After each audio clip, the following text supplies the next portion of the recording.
Rene Mullenstein is back with us. Yes, Rene, just a little bit more on the game we're going to be bringing you as our commentary game this evening. But first of all, what Jose Mourinho was saying just there, I just want to pick up on that.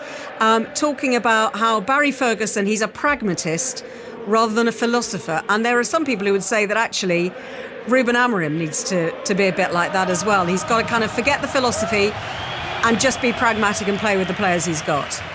Yeah, it's an interesting comment, but I can see where he's coming from. I believe as well, I think, yes, you can have your principles about your philosophy, your principles of style of play, etc. But I think that always need to complement the players that you've got, because you want to get performances, you want to get results, and I think that is what Jose Mourinho is hinting at, with Barry Ferguson in charge of Rangers, a bit more pragmatic. And the opposite, Amorim just say, no, I won't change, I stick to what I believe in, I keep doing what I'm doing. And at this moment in time, it's not really worked for him. So, I think he's creating himself a bit of a problem. Well, look, we're going to hear lots more from Rene as we go through the evening, and we'll reflect as well in more detail at the end of the game about the situation that Ruben Amorim finds himself in with Manchester United. Connor, he's saying that this is not going to necessarily define the season, but at the same time it could change it. I'm not quite sure exactly what he's trying to say, but it's a big night, whatever you think about it. Players are on their way out, so Connor, it's all yours. Thanks very much, Ellie. There is no doubt this is an incredibly big night for Manchester United. It's Ruben Amorim's 25th game in charge of the club. The reason it's so significant is that if this game goes badly this evening, even with a second leg to come at Old Trafford next Thursday, the chance of European football next season can go tonight, and with it, the income stream. And so much of the talk and the buzz and the news around Old Trafford is as much about the income and the finances as it is about the football. And as we know, one tends to go arm in arm with the other. If Manchester United are going to regroup, rebuild, do all the things that they're hoping will happen under Ruben Amorim in the summer, not having European football would make that very, very difficult. So if they can progress in this competition, it is their last chance of getting into Europe next season. The teams are out. Manchester United players in their red hoodies going down along the line, just doing the little high fives with the Real Sociedad players dressed in blue and white.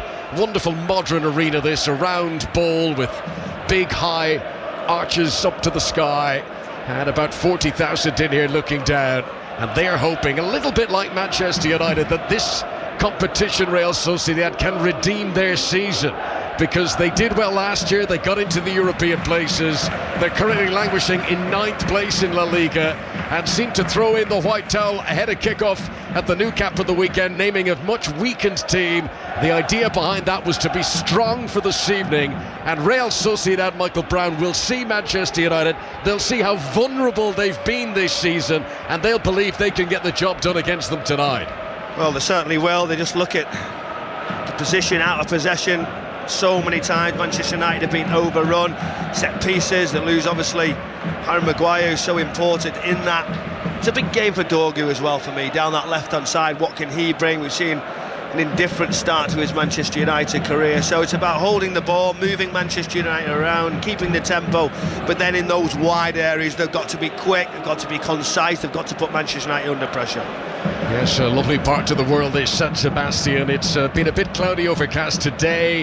Yesterday when we arrived it was blue skies and sunshine. This is northern Spain. We're only about 20 miles from the French border. This is Basque country. They've got great pride in their food and their football. They like rugby here too. Right beside the football stadium there's a rugby pitch, which you don't see in the more southern reaches of Spain. But tonight, local attention on this Real Sociedad side, and like the other big Basque teams like Bilbao, they love homegrown players, homegrown managers. They love to keep it all in-house. Of course, there has famously been quite a few British managers in charge here over the years, not least David Moyes, the former Manchester United manager who was in charge here, but John Toshak had 3 different spells. Chris Coleman had a period in charge here, so plenty British connections for Real Sociedad over the years. We're about to get underway here as Manchester United, dressed in red, will get the game started. Bruno Fernandes making his 50th start in the Europa League, will be the player to get this match underway. Ivan Kryšliak of Slovakia is the referee. He blows the whistle to get us started.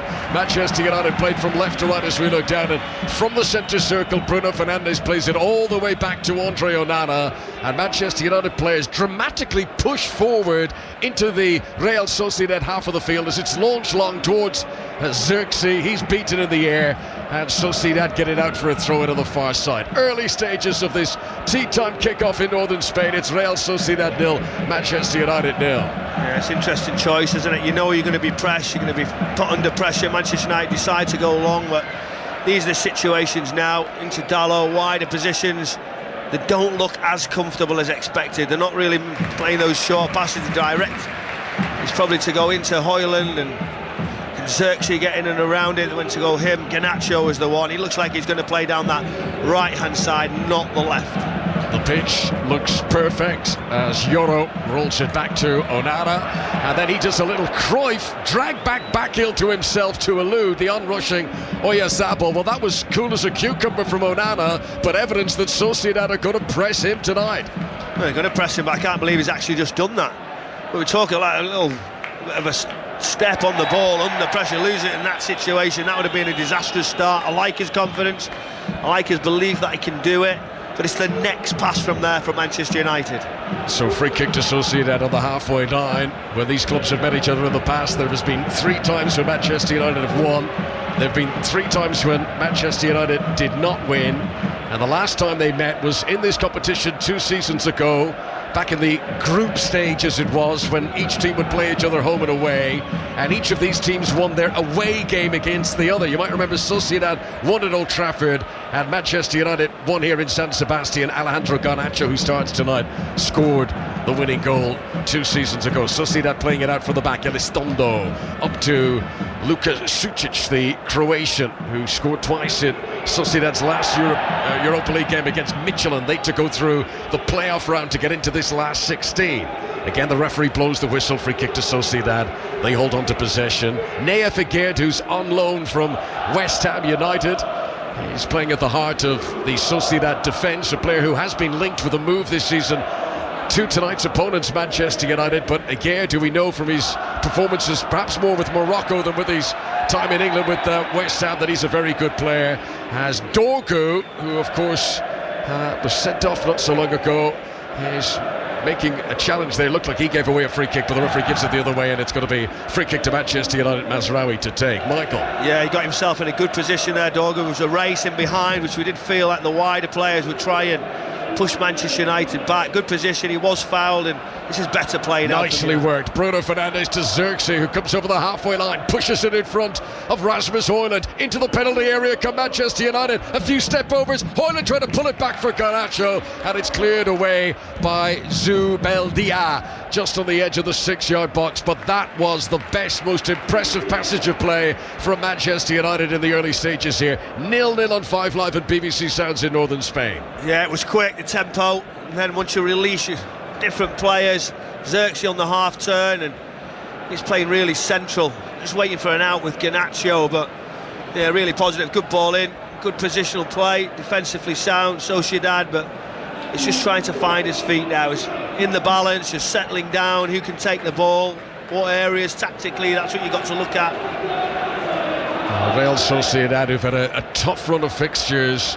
They've lost to Real Madrid and Barcelona in their last 2 domestic games, and here they are this evening facing a Manchester United side for whom this is their last chance saloon in terms of getting a trophy, in terms of getting into Europe for next season. Xerxes gives away possession inside his own half, and then as he tries to battle to win it back again, I think it's a hand from Xerxes into the face of an opponent. The referee gives the free kick to Real Sociedad. Not sure about the intent from Xerxes there, but he gives away the free kick, having previously given away the ball, and Manchester United now forced to retreat to the edge of their own penalty area to defend, as the Sociedad fans behind the goal that they defend away to our right hand side are bouncing up and down in unison.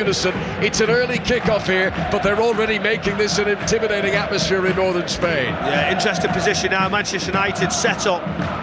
It's a good sort of 8-10 yards outside the 18-yard area, really high, just looking to try and get in behind, and Sociedad, they know this is a weakness for United. So the free kick's going to be taken by Takafusa Kubo, the Japanese international, headed by Dalot on the edge of the Manchester United penalty area. But the home side with Barrenechea will remain on the attack here. He steps into the penalty area, left foot across, fizzes over the heads of his teammates. Kubo picks it up on the right-hand side. He's got Dorgu in front of him, through the legs of Dorgu, into the penalty area. Low shot comes in, deflected by Mazraoui. Manchester United failed to get it away as Højlund's clearance responds back down in front of Sukic, and Sukic couldn't keep his shot down and he blazes it over the top. But Sociedad look sharp with 6 minutes played. It's still 0-0. Yeah, good delivery, the ball was kept in. Kubo down that right hand side, comes across, hits it really hard and low, left footed, looks like he was heading towards that far post, but Manchester United had bodies, recovered. Then it was a free kick. It's their turn to build up now. They're going a little bit more direct, United. Manchester United pump it long towards Rasmus Højlund, battling with Zubeldia on the edge of the Sociedad defence. The defender is able to get it away, then De Ligt jumps in the air and he's adjudged to have pushed Oyarzabal, so that will be a free kick to Real Sociedad on the halfway line. Real Sociedad 0, Manchester United 0 in the early stages here. Yeah, Oyarzabal wants to go tight with him, doesn't he? He knows that he's a threat, he's a danger, he's aggressive. De Ligt, just that nudge into the back, gives that foul, but here's some build-up now from Sociedad. Manchester United looking to get tight, dropping back in. There's the intent in it, trying to get a little nutmeg, getting behind them, but Mazraoui does well. Playing left of the three. Yes, Mazraoui on the left, De Ligt in the middle, Yoro playing on the right-hand side of Manchester United's back three this evening as Sociedad win another throw-in. This one is level with the edge of the penalty area that they attack. It's right-hand side of the field as the Spanish team come forward. And Manchester United, who've had to play most of this opening 7 minutes inside their own final third. They've had one decent breakaway when Bruno Fernandes released Rasmus Højlund, but now they're defending. There's a little flick on by Sukic on the edge of the penalty area. Manchester United feel that Real Sociedad are offside, and the officials agree, and the flag is raised by Jan Pacor, the Slovenian official on the far side. That'll be a free kick to Manchester United on the edge of their own penalty area. 0-0. It was one of those flat throws. It wasn't direct, it was like straight as they tried to then flick it in behind, try and get away within an offside position. But you know, just talking about Dalot, Dorgu, his first game when he played Dorgu on the right hand side didn't last long. Something I talked about in the build up to this, it's been a little bit of an indifferent start for him. Now he's got the licence down that left hand side to go and get in support of Xerxes. Again, it's played high towards Xerxes. That appears to be a bit of a tactic from Ruben Amorim this evening as Dalot comes forward on the right-hand side. Rangers playing in Istanbul this evening, and there's been an early goal in that game. Gavin Wallace. And it's for Rangers. Cyril Desser's third goal in 9 matches. It was a bit fortuitous as Czerny won it at the edge of the box. It comes off Diamante, slides into Dessers. They thought it was cleared off the line, but the referee's goal decision watch said goal stands. Fenerbahce now, Rangers 1. Good start for Rangers against Jose Mourinho's Fenerbahce this evening. Manchester United 0-0 away in Sociedad here on 5 Live and BBC Sounds as Yoro turns under pressure, gives a low pass to the feet of Casemiro. Now it's to Garnacho, who's running backwards from the halfway line back towards his own penalty area, releases it to Yoro, and a short pass to Diogo Dalot, who immediately sets it away down that right wing, and Højlund scampering after it is going to get onto the ball first here. Crossing position on the right hand side, he's challenged by Zubeldia. Looked to be a foul to me. The referee says play on. Højlund uses good strength to hold on to possession briefly, then he loses it. Barrenechea wins it back and bravely runs into his own penalty area under pressure from Garnacho and plays a calm side foot to the goalkeeper Alex Ramiro, who's able to clear away. Manchester United get it back in the midfield. This is Casemiro. Good ball forward to Bruno Fernandes. Xerxes releases Dorgu to cross on the left hand side, and it takes a deflection, and Manchester United get their first quarter. We're in the 10th minute of the game. It's Real Sociedad 0, Manchester United 0 in San Sebastian. Yeah, good play. Bruno Fernandes in and around areas. He's clever, he sees spaces very quickly, plays forward passes in the wider positions. Dorgu getting an opportunity to put the ball across, and you're Højlund, you're saying hang it up, get me anywhere in that area, give me something to go at. Good defending because the ball is flat. So it's going to come in from the left-hand side as Manchester United come forward. Bruno Fernandes raises his right arm as a signal. Here it comes, chipped towards the front post, headed away by Again, and it falls to Dorgu, 10 yards outside the penalty area. Back out to Bruno Fernandes, who'd taken the corner on the left, releases a short pass back to Dorgu again, and the Manchester United players who've gone forward for the corner are still in there, but it's a disappointing delivery in from Bruno Fernandes, and De Ligt has to retreat back to Mazraoui at the centre circle, and Manchester United look to build from deep again. To De Ligt on the right-hand side, plays in an early ball. Xerxes tried to turn and bring it with him, and it was Yoro ahead of him who had a touch, and it was a touch that didn't control possession as the ball rolls through to Alex Romero, the Real Sociedad goalkeeper, once again. 0-0. You wouldn't have said that, would you, in the final third? De Ligt crossing it, Yoro the overhead almost in towards goal, but advanced positions, you're trying to make the most of it, get forward where you possibly can. Recovery runs now, the shape, out of possession, Manchester United very narrow. Xerxes just dropped down the right hand side, Garnacho on the left, so whether they've just changed it slightly or whether that was because of the attack was quick. We all know this has been far from a vintage season for Manchester United, but they are unbeaten in their 8 Europa League games this season before tonight. It's actually been the club's best opening start to a European campaign for 15 years. You've got to go back to the Champions League campaign of 2011 when Manchester United eventually got to the final and lost to Barcelona at Wembley, but that's the last time they'd this many games unbeaten in Europe, as Garnacho breaks into the penalty area. Nice swing of the hips, good shot, but straight at the goalkeeper. Alex Romero relieved to feel that into his chest. Garnacho did everything well to get the shot away, but it needed to be either side of the goalkeeper to test the Spanish international. Yeah, comfortable from Romero. It's better from Garnacho. We were discussing, weren't we, about his return of assists, goals, etc. What he can bring tonight. It's another opportunity for him. Steps inside, right-footed. He always sees something, doesn't he? He wants to get on the end of things, be positive, and good shot, but comfortable for the goalkeeper. Alejandro Garnacho, who hasn't scored a Premier League goal since Ruben Amorim's arrival, did score against Sociedad in this competition 2 seasons ago. That was actually his first ever European goal of his career. Sukic in the midfield for Real Sociedad. That's lovely. He drops his shoulder and he cruises past Casemiro. Casemiro looked his age there as he wasn't able to keep up.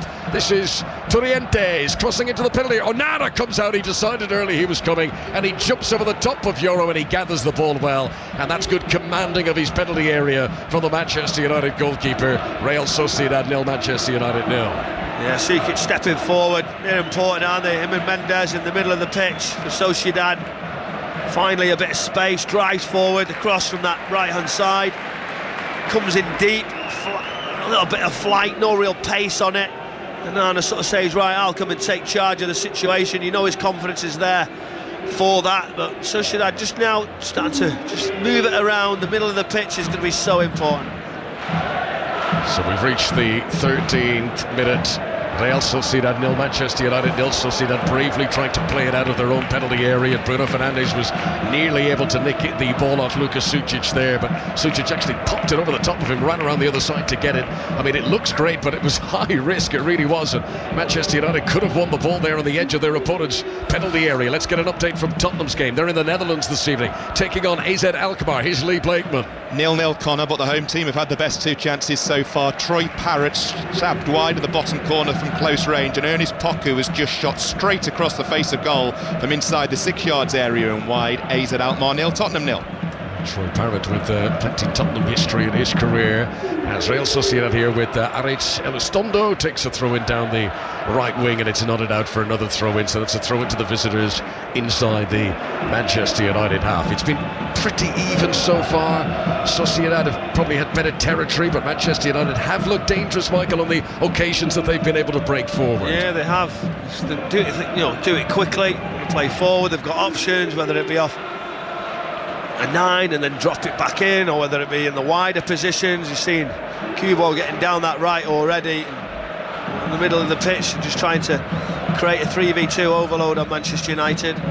Good noise, good atmosphere in this ball of a stadium. Despite the early evening kickoff, it feels like a proper nighttime game with the floodlights illuminated, beaming down on the pitch. We can still see the fading daylight in the air overhead, but good atmosphere here in San Sebastian this evening. As Igor Zubeldia plays it to the right-hand side to Elizondo. Over the halfway line come Real Sociedad, and little Kubo will take it forward, drops a shoulder and has a dink, and he's able to get into the penalty, and then he slips at just a key moment. He was about to try and deliver a low cross there, and his feet gave away from underneath him, and that was a bit of a let-off for Manchester United as Casemiro clears away, looking for that direct ball to Xerxes again, but this one sails over the Dutchman's head and goes out for a throw into Sociedad. It's very wet actually. Pitch was watered, people are slipping a little bit, the ball's not travelling as well as you'd expect. It's 2v1 here. Baranechea, left-hand side for Real Sociedad, plays a good ball into the penalty area. Onana out again, and he's done very well in that regard in the early stages. Sociedad, who like to get the ball wide and send crosses into the penalty area, but Onana coming out of his 6-yard box again and able to gather the ball as Garnacho tries to counter-attack down the right-hand side, but Nea Fekir on loan from West Ham does well, steals the ball away from him, looking very classy there, the Moroccan, as he wins possession back for Real Sociedad. Yeah, brilliant from McGurd, just stepping forward because Muniz had just got the wrong side. Garnacho very, very quick. That's what you need, that covering so important from the centre-back. Sociedad fans are all twirling their scarves in the air as they sing. It's an impressive atmosphere. They had a big live band inside the stadium ahead of kick-off. So they're well oiled, they're ready to go here as Dorgu wins the ball on the edge of his own penalty area. Casemiro should be able to clear here, and Bruno Fernandes will bring it up towards the centre circle. Real Sociedad 0, Manchester United 0 in Spain. What about in Denmark tonight? Copenhagen against Chelsea in the Europa Conference League. John Southall. Copenhagen 0, Chelsea 0. Chelsea dominating the early stages. Cole Palm with an effort on the volley, on the edge of the D, wide of the right-hand post. Didn't quite catch it. Copenhagen 0, Chelsea 0. Thanks, John. Bruno Fernandes sends a long, expansive pass out towards Patrick Dorgu, who stretches but isn't able to control.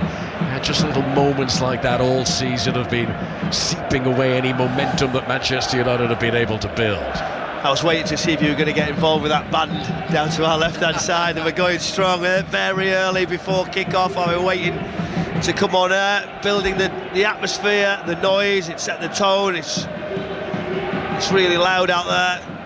It's exactly what you want, that support behind your side. You can hear the Manchester United fans also, but the game is just not really settled. It's a little bit edgy. You would say as well, two teams are not in full flow, are they? Not full of confidence with the results they've had recently. 0-0 between Real Sociedad and Manchester United. Sociedad, who've never beaten an English side here at home in Europe, but they have beaten Manchester United in the past away at Old Trafford.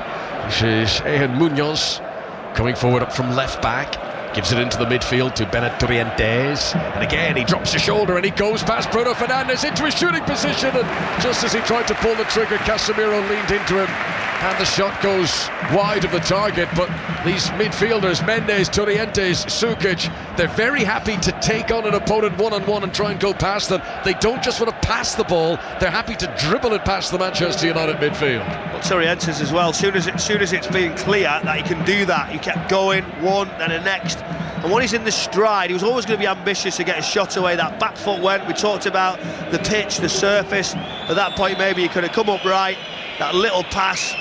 And that's maybe a little bit different in the approach, isn't it, to Zubimendi, who's missing today because he's ill.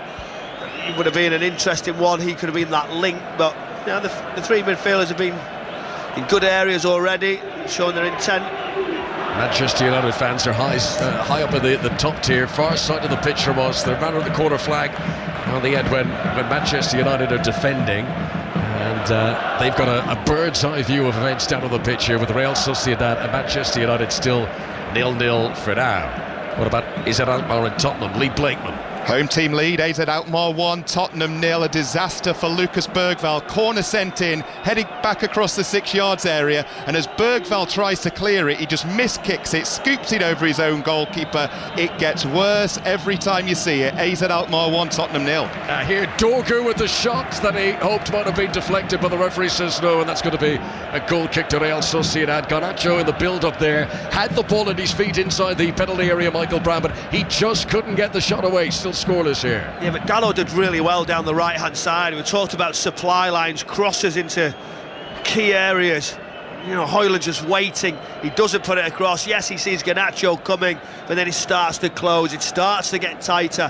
He looks, he stops it, doesn't he? Tries to get out of his feet, get the shot away. then it just didn't happen to circulate it, and then Dorgu gets an opportunity right-footed over the bar. I feel like he should have also hit the target.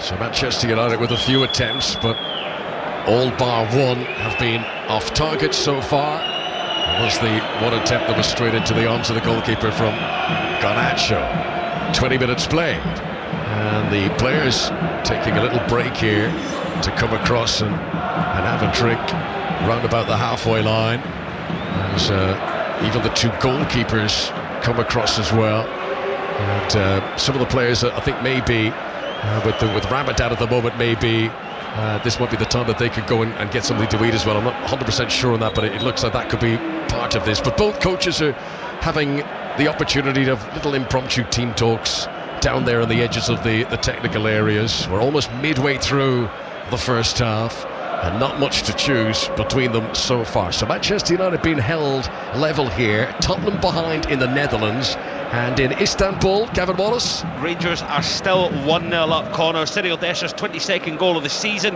is the difference, but just before you came to me, Youssef Endesiri just skied one over the bar from 10 yards out. Fenerbahce now, Rangers 1. Thanks very much. Real Sociedad's defeat at the Nou Camp on Sunday allowed Barcelona to regain top spot in La Liga. Real Madrid lost on Saturday. Atletico had leapfrog to the top on Saturday when they beat Bilbao. But Barcelona back on top in Spain for the moment. Earlier on this season, Sociedad had beaten Barcelona when they met at this stadium in November. But Sociedad didn't have a single shot at the Nou Camp at the weekend, hoping that they were saving their fireworks for tonight, as Casemiro plays a good ball in front of Dorgu. Now he's taken up a position here like an out-and-out winger as Elizondo tries to get across with him. Here's Xerxes. Dorgu picking out Xerxes in the penalty area. Low cross, but it's straight towards Torrientes, who's able to clear away. Manchester United trying to counter, but they've lost possession and now they need to get back. And Dorgu struggling to get back into that left wing-back position, commits a foul. It's a foul on Kubo. It's a free kick to Real Sociedad. Right-hand side of the pitch as the hosts come forward and around about the halfway line area. I just don't know why he fouls it. You know, Kubo's travelling, he's got 2 or 3 Manchester United shirts around him, just wait, delay, but once you give the foul, you give them all the momentum back, and yeah, it's easy saying it. I used to do it quite a bit, but at times you've just got to be patient. Manchester United, who have tried to be direct tonight, you can see that it's searching balls. I won't quite call them long balls, but definitely long, direct searching balls to Xerxes and to Dorgu, sometimes to Højlund, but now they've got to defend because this is Barrenechea. Right-footed ball into the penalty area, headed away by Matthijs de Ligt. He was right on the edge of his own 6-yard box there. Bruno Fernandes takes a touch to control it. Back to Dallo on the edge of his own penalty area. Sociedad do like a high press and they win back the ball inside the final third again. And you can hear the applause in the background. Real Sociedad supporters enjoyed how Manchester United were put under pressure there. Bruno Fernandes battles well up against Torrientes there and wins the ball back for his team. Yeah, Casemiro really good. Torrientes just used his body, tries to push Casemiro away, but he just goes underneath, a little slide tackle to nudge it back. We've seen him over the years do that so many times, Casemiro. That experience is vital for Manchester United tonight in that middle of the pitch, because legs-wise they are a little bit light, we know that. 3v2 because Garnacho's trying to edge wider, Xerxes in support as well, but another injury, we've seen that quite a bit. There's a few stoppages at the start of this first half. Yeah, Elizondo was cut by Xerxes there. Again, I don't think there was anything intentional about it, and I don't think he's going to get a free kick, but the referee just holding up play to see that he is okay. So this is the Europa League on the BBC. It is the last 16 stage. Real Sociedad 0, Manchester United 0. Place in the quarter-final at stake after the two-legged tie, of which this is the first game. They will meet at Old Trafford next Thursday. Again, you can listen to that game live on 5 Live and BBC Sounds. Play back underway. Mazraoui on the edge of his own penalty area plays it up to Xerxes midway inside the Manchester United half. Dorgu with the long direct ball, which is too long, too direct, too far in front of Rasmus Højlund, and carries on through to the Sociedad goalkeeper Alex Ribeiro. Yeah, it was too far, but just having a little look there when the play had stopped. The referee goes over, gets the ball, does 1, 2, 3, 4, 5 keepy ups, and then just knocks it off and says, let's get started. I thought, you don't often see that, do you? It's a big night this for Ruben Amorim. 24 games played before tonight since his arrival. He's lost 10 of the 24 already. There's little Kubo again, dribbles his way past 3 opponents. He did so well there. Past Casemiro, past Mazraoui, and he managed to pick out a pass to a teammate too. There's Sucic in the midfield, plays a little 1-2 with Zubeldia. Back to Zubeldia again, just inside his own half. Left-hand side of the pitch, so see that come forward, and under pressure from Garnacho, he turns and rolls it back to Alex Romero, who was in Spain's Euro 2024 winning squad. Played in Spain's most recent Nations League game back in November. But so far tonight, he's not been overtaxed here. He's had 1 shot to save in the 25 minutes that we've played. 0-0 between Real Sociedad and Manchester United here. Let's go back and check on Chelsea's progress in Copenhagen with John Southall. It's Copenhagen 0, Chelsea 0, but Chelsea have been forced into an early change. Malo Gusto has gone down on 3 separate occasions in these opening 25 minutes. He's now hobbled off. Marc Cucurella is on. Copenhagen 0, Chelsea 0. That's very much 0-0 here in northern Spain. Zubeldia, now Elizondo on the right-hand side. Elizondo, who was sent off early on in the 4-0 defeat at Barcelona on Sunday. Torrientes dropping in between the 2 central defenders, then Sukic will bring it over the halfway line. Low pass to Barrenetxea on the left-hand side. He's not seen a whole lot of the ball, but when he does, he's looked dangerous. Here's the cross by Mendes towards the Japanese international Kubo on the far side.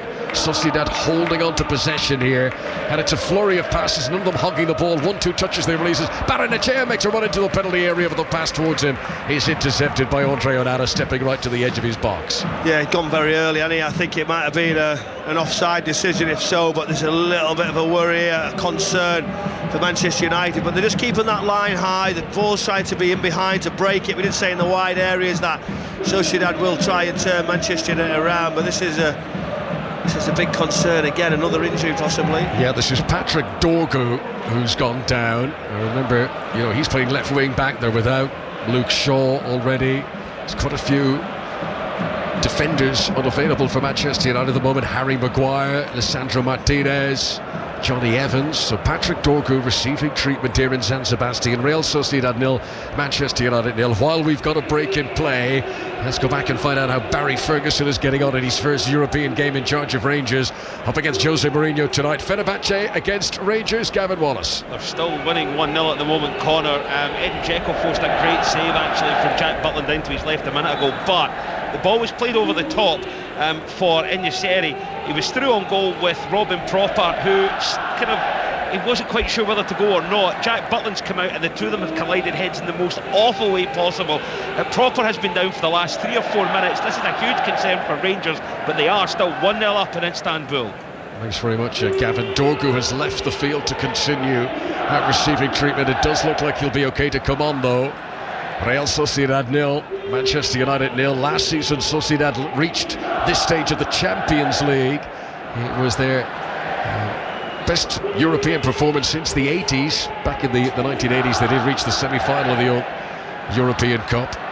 But in terms of modern times, that was a signal of things going in the right direction. They did have Mikel Merino last season, of course, who then left in the summer to join Arsenal. He was one of their top performers this time round. As Højlund comes on the attack for Manchester United, into Garnacho, the penalty area, tries to shoot, but Aguerd is there right in front of him to make the interception, and Sociedad are able to clear it away up towards Oyarzabal, who's absolutely industrially challenged by Diogo Dalot there. He barreled through the back of the Spanish international. Free kick to Real Sociedad, and the referee comes over to have a word. Yeah, he does, but you've seen it before, didn't you? Because he's the focal point, he's the one who's trying to keep it alive. So important for the number 9 to give you an out ball. That's what he's doing. Manchester United going tight. Firstly it was De Ligt, then it's Euro going right behind him, being physical. But it's interesting, they're just going about, obviously Dorgu, Manchester United missing players, their bench, Connor.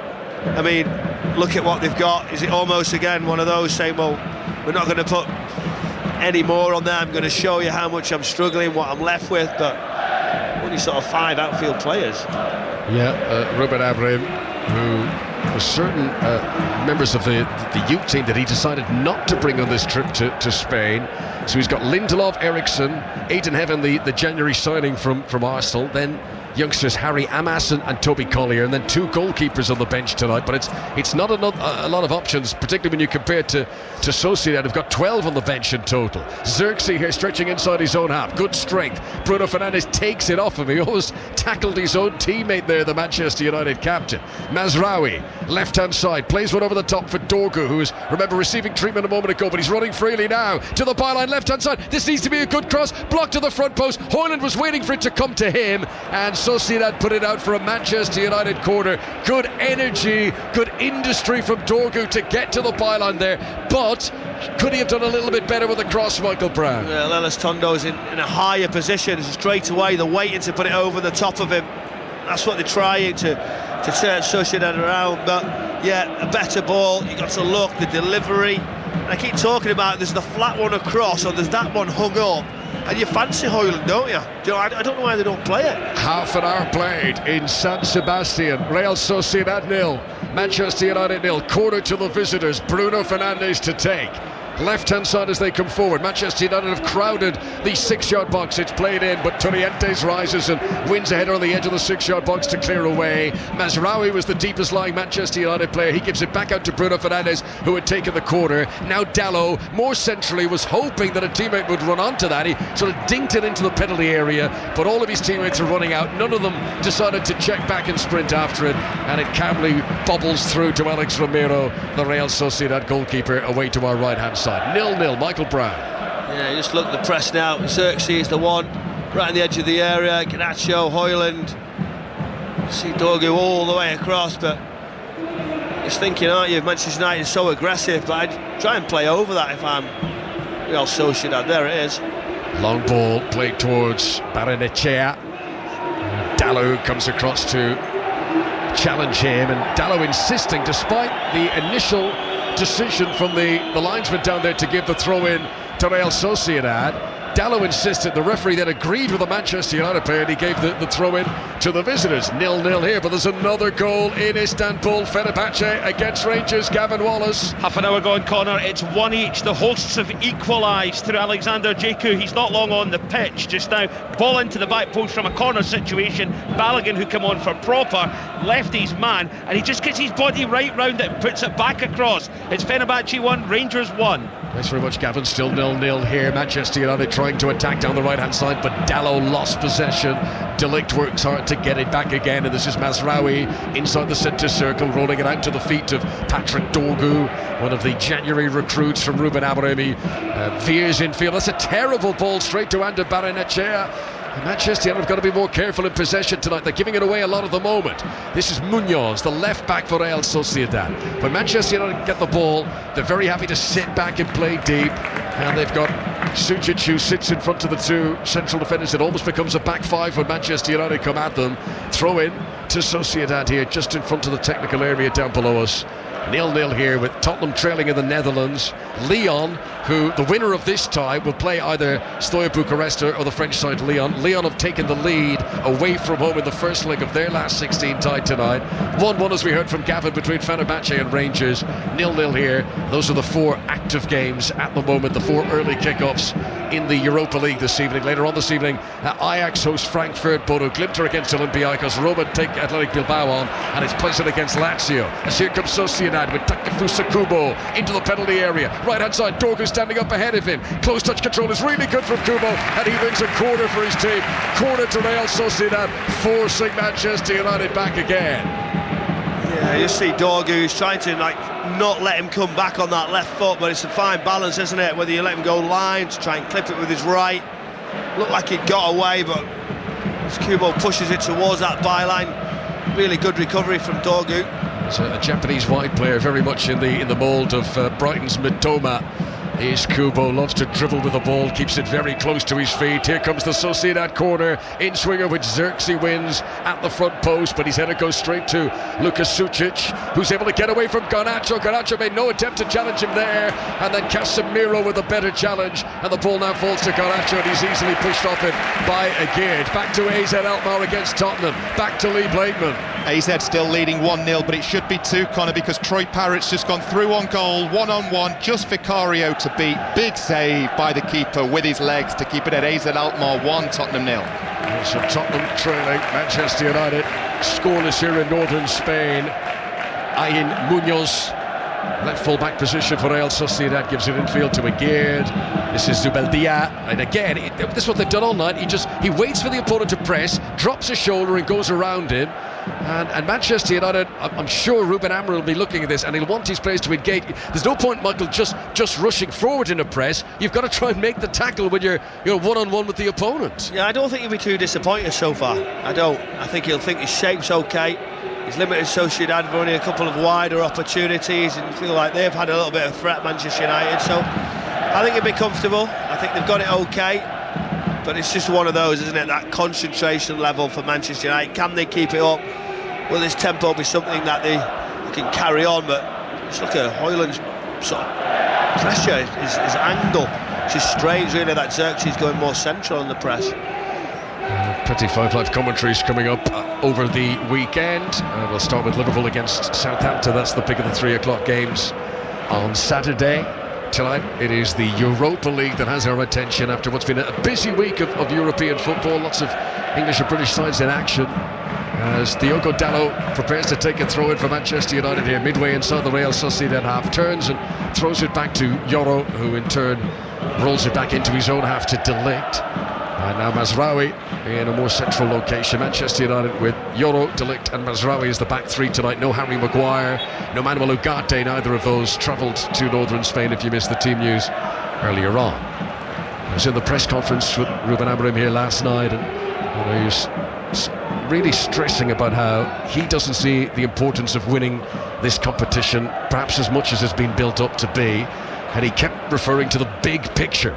And he's probably looking at Erik ten Hag and seeing how winning the FA Cup, and you look back to Louis van Gaal who won the FA Cup, didn't do an awful lot for them. He knows he needs to do better. As a cross in from Dalot and saved on the goal line. Manchester United might score here. Dorgu, Xerxes blocked again and wide of the post. There was 4 chances in quick succession there. It was pinball inside the Sociedad penalty area. Xerxes had 2 opportunities. Dorgu, Højlund, none of them could score. That was also Bruno Fernandes as well, as it's come back from Dalot.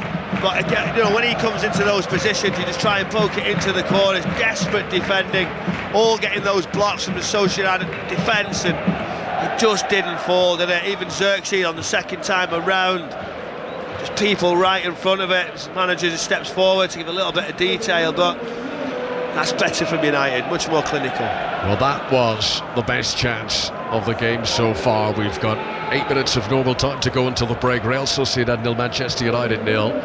They were queuing up, and Sociedad, some miraculous defending back there. I know everyone saw that Tyrone Mings goal line clearance of the weekend. It was that, or earlier on in the week, it was that kind of stuff where, quite fortunately for Real Sociedad, there was always a defender just where they needed to be there when Manchester United seemed odds on to score. United defending at the moment. Dalot on the edge of his own penalty area, poor ball to Garnacho. Now the ball goes out of play for a throw into Sociedad, and Munoz just outside the Manchester United penalty area, left hand side of Sociedad come forward, takes his time over the throw, bounces the ball a couple of times on the deck.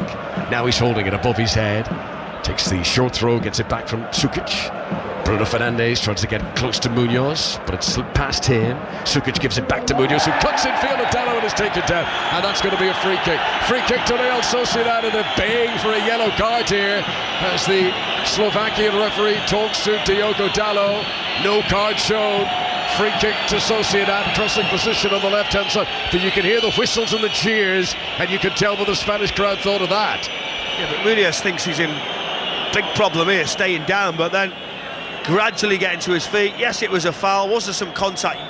I agree, but I wasn't sure why he stayed down and rolled around for such a long period of time. He could have issued a yellow card. It was into a dangerous area. I'm not sure he needed to do that, but the referee wasn't having any of it. He said foul's enough, right towards that byline, almost like a wide free kick now position. Zone up for Manchester United, right across the 6-yard area. You know this is a key point. Just a little bit of pushing, a little bit of shoving. Can you run on top of this? The ball has got to have pace. 6 minutes to half-time, 0-0. Free kick to Real Sociedad, played in by Kubo. Met by Dorgu at the front post. He was the first defender. headed back in by Sukic, but he can't pick out a teammate on the edge of the Manchester United penalty area. Real Sociedad regained possession, but they're back now on the halfway line with Barrenechea. Short ball to Sukic. He tries to play it forward to Oyarzabal, but there was a mix-up between those two. That pass was not completed, and Manchester United clear it away. Dalot up towards Xerxes, who wins the cushion down header for Casemiro, and Casemiro gives up possession and can't hold on to it. Real Sociedad regain the ball again, back with Zubeldia and Aguirre, the two central defenders, and then it's rolled back to the goalkeeper Ramiro. Sociedad wearing their blue and white vertical stripes, white shorts and blue and white socks. They're playing from right to left as we look down.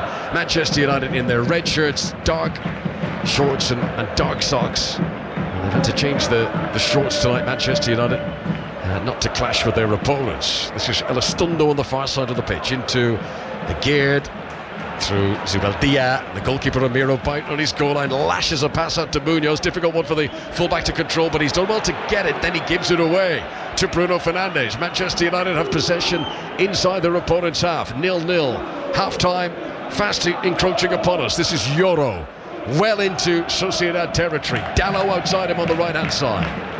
Garnacho plays it back to Yoro. Manchester United under the pressure of the Sociedad press have to retreat all the way back to look how high the line is now, right on the halfway line. Good pressing, sending Manchester United back.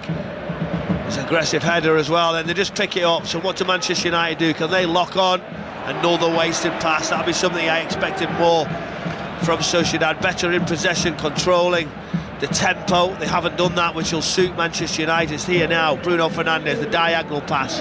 Can he play it? Two clubs with poor form domestically, hoping that the Europa League can salvage their season. Bruno Fernandes ended up giving a little layoff pass to Mazraoui there, that he was sort of hopping mad. He jumped up and he was pointing. He wanted players to make better runs. Tries to chip it in. Tries Dalot, wins the header, but good defending.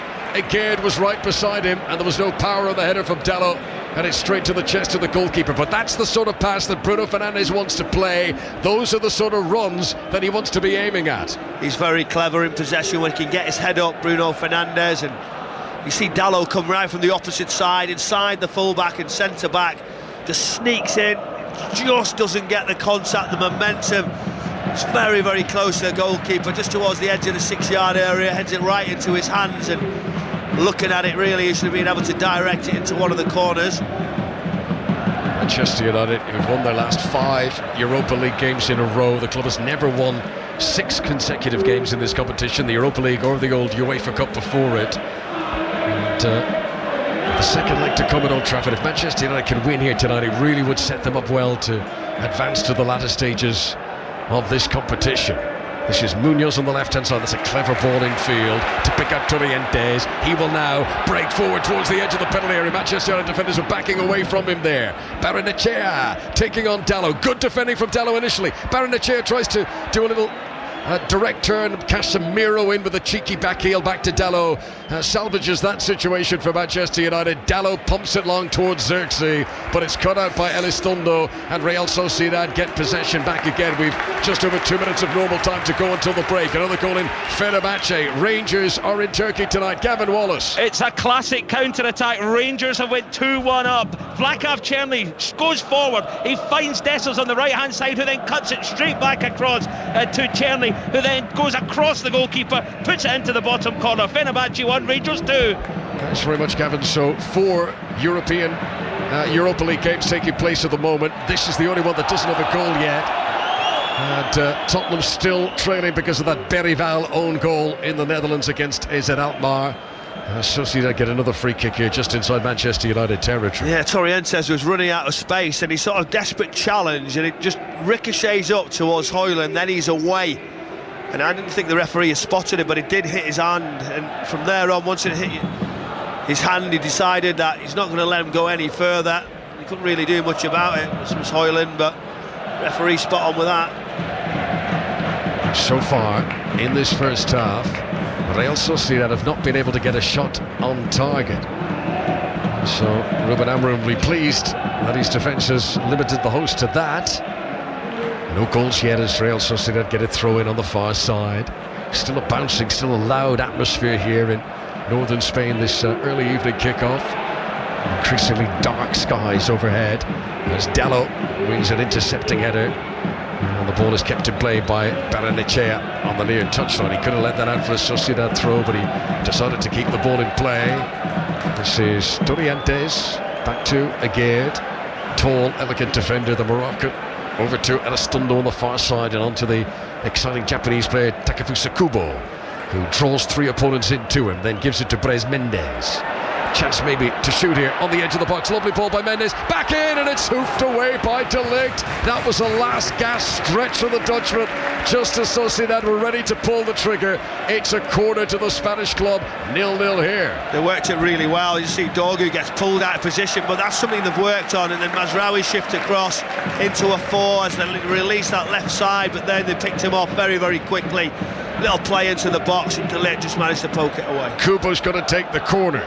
Sociedad players hovering around the penalty spot area. Here it comes low. Xerxes lunges, comes up Xerxes' arm, but those arms were in by his chest. I think it hit his elbow, Michael, but the referee was very close to that, and it was never going to be a penalty. Yeah, everyone will ask the question, that's for certain, but another flat delivery. We'll be disappointed with that. Kubo got to do better. Right across, flicks, and then just divert up to Xerxes, but now it's a little bit of momentum from the home side. Just put Manchester United, and then that happens. He looks to the floor, as he gives the most simple pass away, as if it was something to do with a bobble, but I'm not sure it was. Into stoppage time at the end of the first half, and of course it's a cliche, but what a good time this would be to take the lead if Manchester United could nick one here away from home in Spain.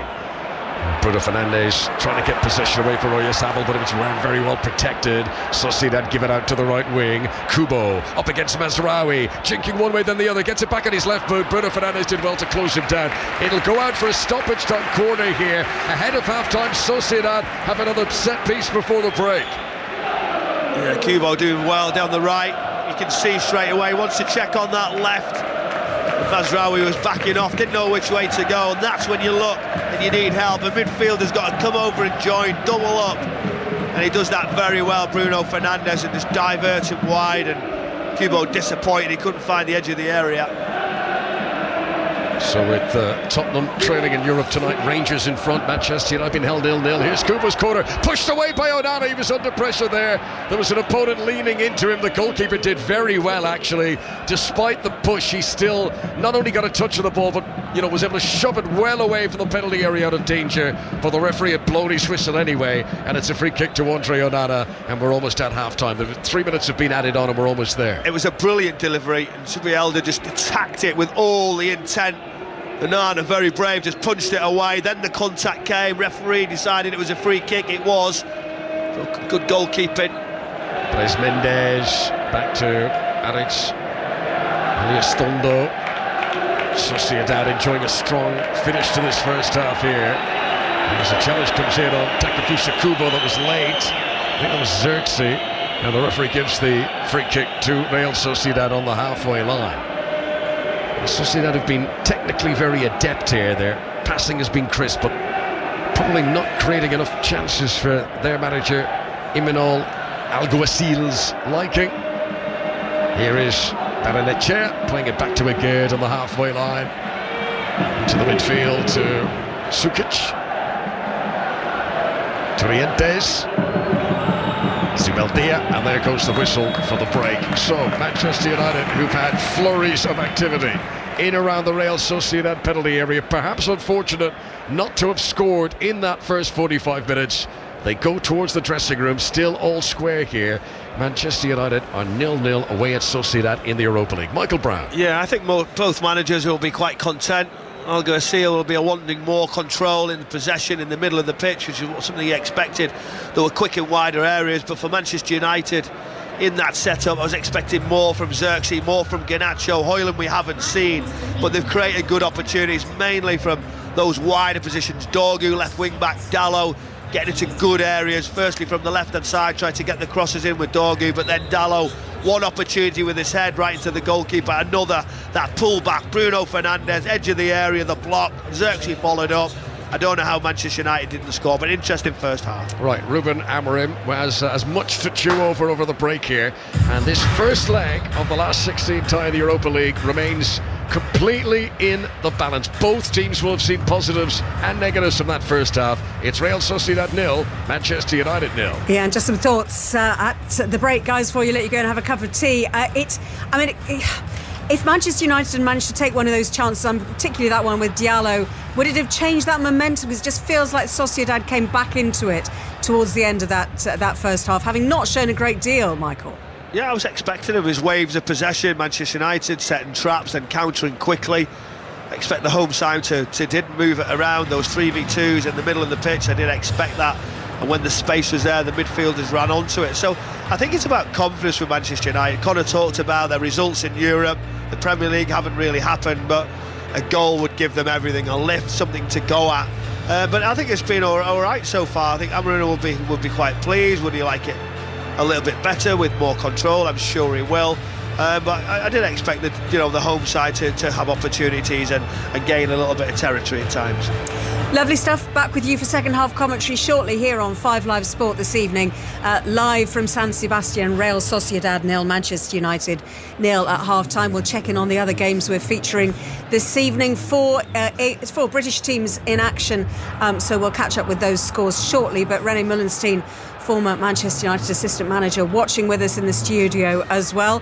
What did you make of that, René? Who's going to be happier at half-time from the two managers? I think Amorim, because I think the Real Sociedad coach at home, you want a bit more control, a bit more power, a bit more pressure, especially creating more chances. They didn't really create too much, a few half chances, but no, I think Amorim will be pleased. And United did get a few half opportunities. It's not a game that really has opened up yet, so it's interesting to see if that's going to happen in the second half. Is that going to be something that United will try and can they find a way of unlocking, do you think, Sociedad? Because it looks like they're there to be taken in some ways. Yes, they are, because obviously they hold a high line, and I think if Dorgu and Dalot play the wide areas really well and use that pace, but then if any of those get through, whether it's Dorgu, then the opposite number 8, like say Garnacho and Højlund and Dalot, they need to then make those box runs, otherwise those chances go to waste. Lovely. René, thank you very much indeed. Back with you before the second half out in Spain, and we will be off to hear what's happening to Tottenham, to Rangers and to Chelsea very shortly. But let's get the news here on 5 Live. Dan Maudsley. This is BBC Radio 5 Live. Listen on BBC Sounds. Good evening. The Justice Secretary Shabana Mahmood will be reviewing the powers of the Independent Sentencing Council after calling for its new sentencing guidance covering England and Wales to be scrapped. The council advised that defendants from ethnic minorities, as well as young adults and pregnant women, must have a pre-sentencing report prepared. The Conservative leader, Kemi Badenoch, said her party would continue to push for the advice to be overruled. I want Robert Jenrick, the Shadow Justice Secretary, to continue pushing the Labour government hard on this. The law talks about protected characteristics, which we all have. There are no protected groups. Conservatives believe in equality under the law. These guidelines we saw a different draft of when we were in government, and I believe that people are pushing the boat because they think they have a Labour government that is more comfortable with these sorts of decisions. We cannot have two-tier policing in the UK. EU leaders have promised to support Ukraine and spend more on defence at an emergency summit in Brussels. Ukraine's President Volodymyr Zelensky thanked them for their determination to help his country, adding that everyone on the continent would benefit from increased defence spending. Our correspondent in Brussels, Nick Beak, says the plans show the EU is committed to becoming more independent. They won't be buying American goods off the shelf in the future, which may well appease and please Donald Trump. They'll be creating jobs, they say, stimulating growth and, crucially, building their own tanks, delivering missiles, drones, all that sort of equipment that can be used to support Ukraine, but also other European countries. The England and Wales Cricket Board has apologised for a social media post joking that Pope Francis loves the Ashes. The ECB was responding to a post made by the Pope's official account on X to mark Ash Wednesday. Pope Francis is currently in hospital in Rome receiving treatment for double pneumonia. And a lunar lander built by a private US firm has touched down on the moon. Ground control teams, though, are still working to assess its status, including whether it's upright. The Six Nations. What a game! What a finish! on BBC Sounds.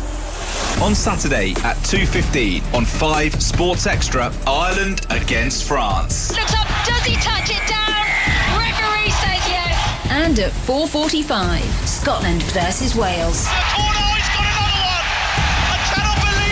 And England versus Italy will be available on the BBC Sport website and app Sunday from 3. The Six Nations. Listen on BBC Sounds. This is 5 Live Sport. With Eleanor Oldroyd. Listen on BBC Sounds. So we're bringing you commentary from the Europa League last 16 tonight here on 5 Live Sport. Real Sociedad 0, Manchester United 0 at half-time. Let's catch up with AZ Alkmaar against Spurs. Lead Blakeman. AZ Alkmaar 1, Tottenham 0. A shocker of an own goal from Lucas Bergvall is what separates the two teams. It was a corner played back across goal. Bergvall went to thump it clear downfield and just scooped it back over his own goalkeeper and into the far corner. An awful moment for him, but Spurs are lucky to be just one down, to be fair. Vicario's denied Troy Parrott on a one-on-one. They've cleared away a scramble inside the 6 yards area right at the end of the half, and Ernest Poku has put a couple wide from inside the penalty area as well. Spurs yet to have a shot on target. They've been absolutely woeful. AZ Alkmaar 1, Tottenham 0. And what about Rangers, who are in Turkey to face Fenerbahce? Gavin Wallace. Well, it's Fenerbahce 1, Rangers 2. Ellie, a bit of a basketball match, if I'm being honest, for the first half. Rangers drew first blood on 6, albeit slightly fortuitously. Poor defending from the hosts. Cherney got it just at the edge of the box. It kind of stumbled into Diomande. He played it in to Dessers, who made no mistake of the finish. The equaliser came on the half hour as a Mascis corner was rifled in towards the back post. Alexander Djoku wrapped his leg right round it to rifle home. It was a great finish. And then just before half time, it was a classic counter-attack. Cherney burst forward, he finds Dessers wide and then threads it back through to Cherney to slot home the wrong side of the goalkeeper. And just before I just wrap up, I just want to make something known tonight, Ellie, that black armbands are actually being worn by the Fenerbahce team just as a mark of respect to the Rangers fan who tragically lost their life last night in Istanbul. It's Fenerbahce 1, Rangers 2. Thank you very much, Gavin. Let's go to the last 16 then of the Conference League. That's where Chelsea are playing. And they're in Copenhagen, John Southall. And it's Copenhagen 0, Chelsea 0 at half-time. Chelsea have dominated possession without carrying much of a threat. Actually, they've carried very little threat at all. Yet to have a shot on target. The closest they've come, a Cole Palmer volley from the edge of the D, went wide of the right-hand post. Copenhagen also lacking that final product, and a Churi shot straight at Sanchez, their best moment.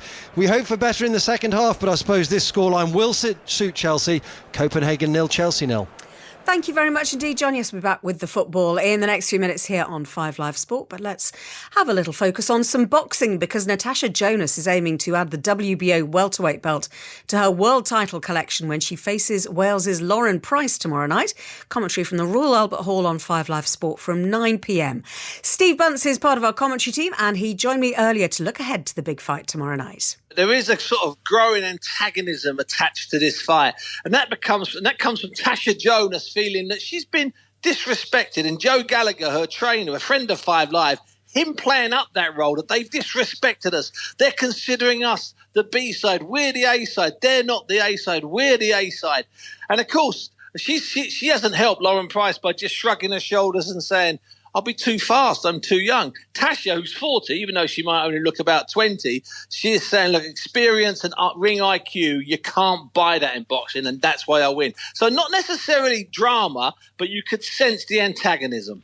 And there's some stuff going on about uncalibrated scales. What's that about? Well, basically, Joe Gallagher is screaming and effing and jeffing and suggesting that the scales weren't fully calibrated, i.e. the scales are checked before they come to the weigh-in arena, or they're checked at the weigh-in arena, and somebody from the border control has to sign off on them, and he or she measures them by putting a certain weight on it. It's generally a two stone of 28 pounds or 56 pound weight, and then if the scales show that to be exactly 56 pounds, they're considered calibrated. And there's some discrepancy, so Joe claims, suggesting that perhaps Lauren Price is struggling at the weight, which goes back to a previous story from this week when Lauren failed to show up in London for a check weight, which is standard 3 or 4 days before a fight, and instead took it in Leeds, which is close to Yorkshire. Sorry, it's in Yorkshire, obviously, which is close to Sheffield, where she's based. So it's Joe spinning a great line and a good yarn and firing things up. Me personally, it's just Joe Gallagher at work in a title fight, doing his best to take all the attention and all the pressure away from his fighter, Tasha Jonas. He's been doing it for 25 years, Joe. He might be the king at doing it, to be honest with you. So, yeah, it's a kind of niggliness, as you say, that goes on. So we want you to cut through all of this, Buncey, and tell us who wins this fight, really. Because, I mean, as you say, Price is so dangerous, isn't she? She's the younger fighter. She's undefeated. Jonas has got the form and she's got the experience. You know what, Ed? I started off this week, and I hate to say this, a massive Lauren Price fan, thinking Lauren Price would win it comfortably, age, speed. But I spent a couple of days in and around them this week, and Tasha Jonas, who I've known for about 12 or so years since the Olympics in 2012, and she's looked me in the eye and she's saying, Steve, I can beat her, Buncey, I can do it. I really can. I've got the IQ, I've got the timing, I know how to beat her. So Tasha's slightly turning me around. So I've gone from 95% in favour of Lauren Price, and now I might just be 51-49, which is not quite sitting on the fence before you say anything, because it's 51-49. If it was 50-50, I'd be sitting on the fence. I just fancy Price is just that little bit more youthful, and that might be the factor. But I tell you what, I'd be stunned if it's easy. She's already got such an incredible CV, hasn't she, Lauren Price? I mean, she's played international football for Wales. She's a world champion in kickboxing. She's a gold medalist at the Olympic Games. And she's got her eyes set on being the best in the sport, according to her. Is that realistic? I think it is, because at the moment we've had a bit of a lull. Katie Taylor's got one fight left. It was announced today she's going to fight in July in New York. Then Katie goes. A woman called Claressa Shields has jumped up 2 stone and won the heavyweight title, and she's kind of dropped off of the spotlight. There is a title out there up for grabs, and it's the most high profile, the most lucrative female boxer in the world. And Lauren Price is certainly in the top 3 at the moment to inherit or win that title. If she beats Natasha Jonas and picks up the 2 belts that Tasha's got, she's already had a promise from the other champion, a woman called Michaela Mayer. If she were to beat Tasha and beat Michaela Mayer this year, that would put Lauren Price firmly in the seat as the top female active boxer in the world, without a doubt. I don't think there's any doubt about that. And that's really the title she's after. And by the way, that CV you mentioned is unbelievable. And I'll give you one little thing. Just show, even though Lauren Price is only 30, when she was first playing for Wales, right, now this is a story I got yesterday. Now, it could be a fake one, it could be a real one. I was told by a good friend of hers who used to play football with her at Cardiff that when Lauren first played for Wales, the goalkeeper for Wales had to wear a second-hand Welsh shirt that didn't have a name on the back, but it had been worn previously, so I'm reliably told, by Neville Southall. Now, that might be a towel too far, but I'm telling it to you anyway. And you can always rely on Buncey to come up with the good stories, the maybe not so good stories, and the apocryphal stories and the true stories as well. But he'll be ringside for you tomorrow night. Commentary of Natasha Jonas against Lauren Price on 5 Live tomorrow evening from 9 o'clock. Before we head back to Spain for the second half of Real Sociedad against Manchester United, after full time we're going to be talking tennis because this evening Emma Raducanu and Jacob Fernley will get their Indian Wells campaigns underway. It'll be Raducanu's first match since being targeted by a stalker during the Dubai Championships last month. Our tennis correspondent Russell Fuller is in California, and you spoke to her a bit earlier in the week, didn't you, Russell? How's she feeling about being back on court? She said she was feeling happier than she thought she would be in Indian Wells, given that she took a very late decision to travel after the trauma of having been followed to 4 separate tournaments by a man who was later given a restraining order by Dubai police. And we saw Raducanu shelter briefly behind the umpire's chair early in her match in the second round in Dubai against Karolina Mukova when she spotted that man in the stands before he was removed by security. Here she's also going to be working for the first time. It's trial basis for now with the Slovak coach Vladimir Platanik, who's had a lot of success over the past 20 years on the WTA tour, and she's also going to have to cope with Not a desert storm, Ellie, that would be exaggerating, but it's a windy day in the desert with winds of up to 25 miles an hour, and it will make it challenging for these players, Raducanu up against Moyuka Uchijima, and also for Jacob Fernley in the first match of the day on centre court up against the Brazilian wunderkind, João Fonseca, if I'm allowed to mix my languages. You definitely are, Russell. Thank you very much indeed. We'll be back with Russell after 8 o'clock this evening with more on that story and a look ahead to both of those matches in Indian Wells tonight. In the meantime, the teams are back out in San Sebastian. It's Real Sociedad against Manchester United. Which of these two teams is going to break the deadlock in the last 16 of the Europa League? Michael Brown and Conor McNamara. Thanks very much, Ellie. The game is back underway. Real Sociedad 0, Manchester United 0. No changes in personnel over the break. And Manchester United now defending the end away to our right-hand side. That's where the most vocal, the most vociferous of the home support is. Real Sociedad, who hoped to catch Manchester United cold. They had a few chances late in that first half. They seemed to be growing in stature as the first 45 minutes developed. Can Sociedad pick up there, or can Manchester United get a firm grip on this game? United, who did have good chances in the first half. But this is another game, Michael, that Manchester United don't score in the first period under Ruben Amorim. I mean, it's amazing. The first 3 games that he was in charge, they scored in the first half of all of them. Since then, they haven't scored first half goals. It's incredible. Yeah, it is madness how that happens. Is a conservative view because it's something to build on, and he doesn't want to get counter-attacked. He wants to have some control because defensively also they've been wanting, but they did obviously create a couple of good opportunities there, probably edged it in the first half in regards to chances, but I don't think it'll be too disappointing. I think it'll be saying, OK, something to build on, let's keep up the momentum, make sure we stay tight, and it's a long way to go in these ties. 3 times in 21 games Ruben Amorim's team have scored in the first half, and 0-0 following that familiar pattern here in northern Spain this evening. Rasmus Højlund only had 9 touches of the ball in the first half, and he doesn't get a touch there as it's taken away from him. Good early ball by Brais Mendes, out to Kubo, who's been dangerous, the little Japanese international. Great ball into the front post, and Oyarzabal should have scored. Seemed to come off his shoulder. Just needed to be nodded into the front post. He couldn't get the clean connection. That is a let-off for Manchester United. Yeah, I think Euro does so well, near post. I think it was just like there was going to be a touch into that front post area, and Arno's waiting for the contact, but Euro does so well. But again, just going back to Manchester United and attack, talking about Rasmus Højlund, he had an opportunity there, lost the ball, didn't react. So yes, the supply line's got to be better, but he needs to do just a touch more. Dorku gives the ball away just outside his own penalty area. News coming to us from Copenhagen that there's been a goal. Chelsea are playing against Copenhagen tonight in the Conference League. John Southall.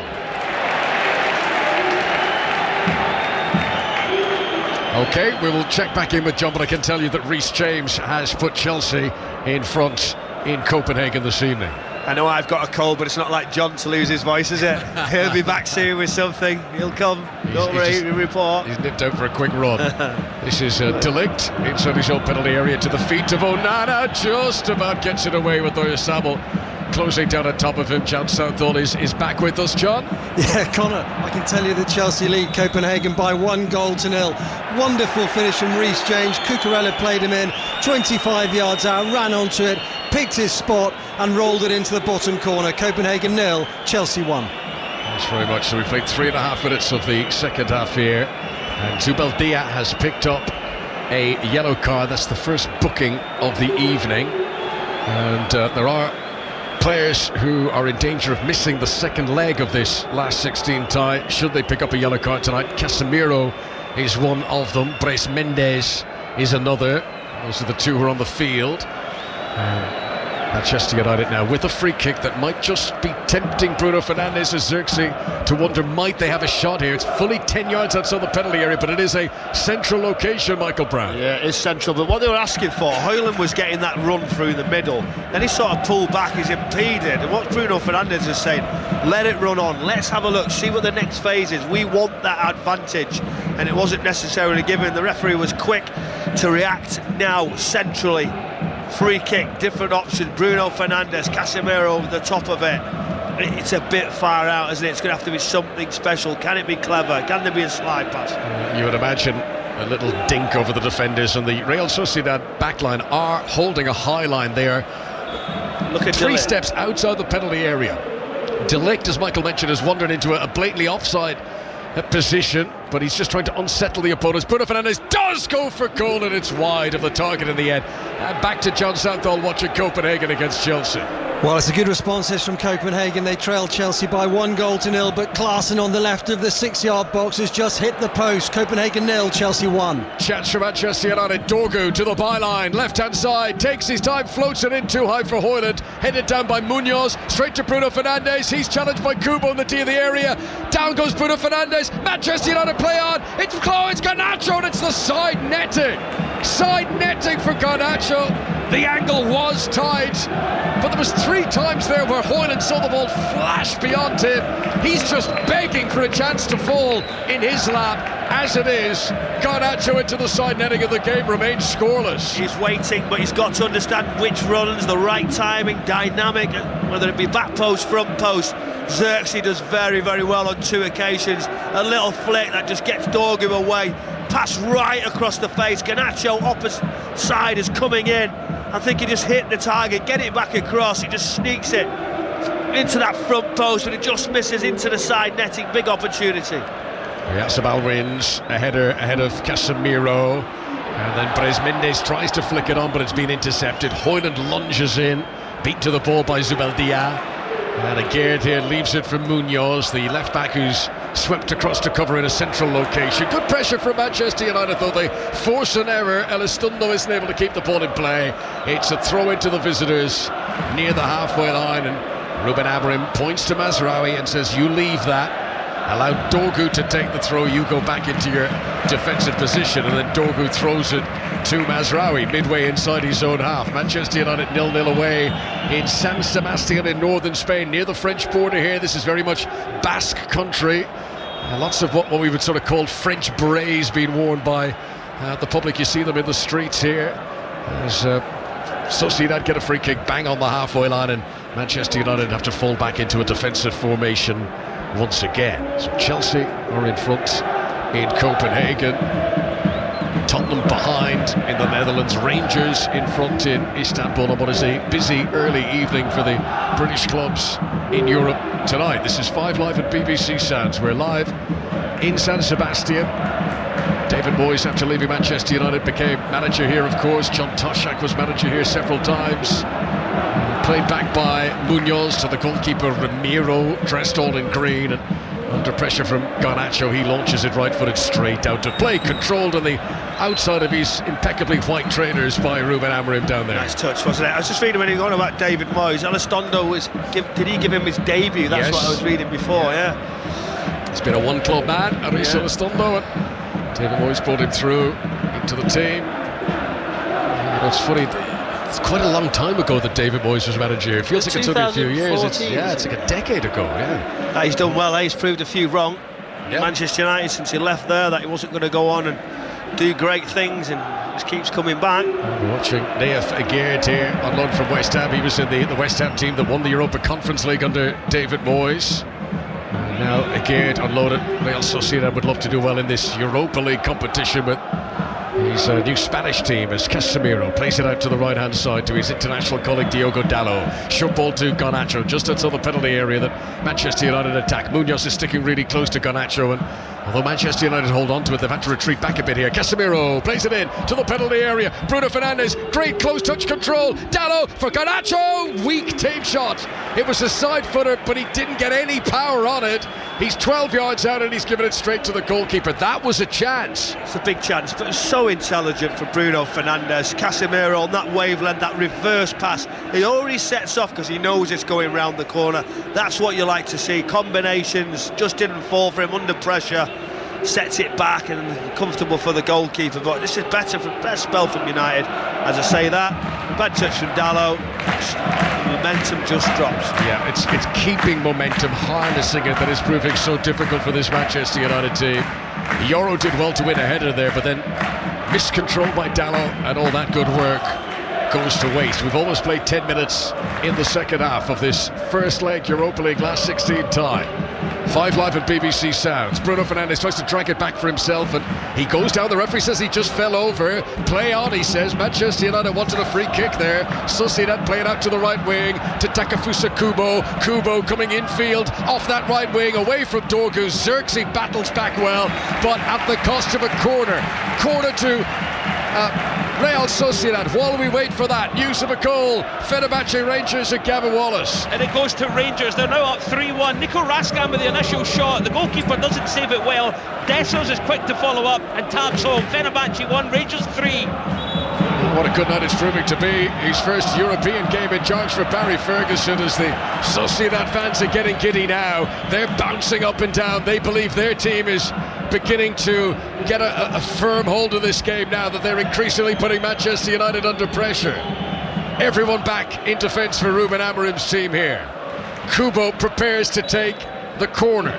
He's a left-footed player from the right-hand side. This will be an in-swinger now. Onana's done well at a high ball so far today. This is played towards him. He punches it away with Casemiro in front of him. Ball comes back in for Barrenechea. Too many bodies in the way, though, for that shot. And Manchester United clear it away up towards Xerxes. Excellent first touch control from Xerxes. He releases Dorgu, sprinting towards the penalty area. And Munoz, covering across, makes a big challenge. He needed to make that. The left-back sprinted all the way over to the right-hand side of the Sociedad defence to stop Patrick Dorgu in full flight there, about to enter the penalty area.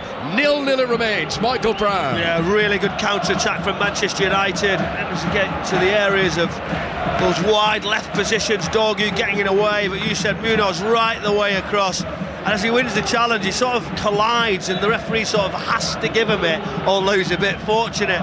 Manchester United unlucky that it didn't fall their way, but it's opening end-to-end. A little bit more risk is going to be taken towards the end of this game now, but again, it's Manchester United who look more dangerous. No goals here.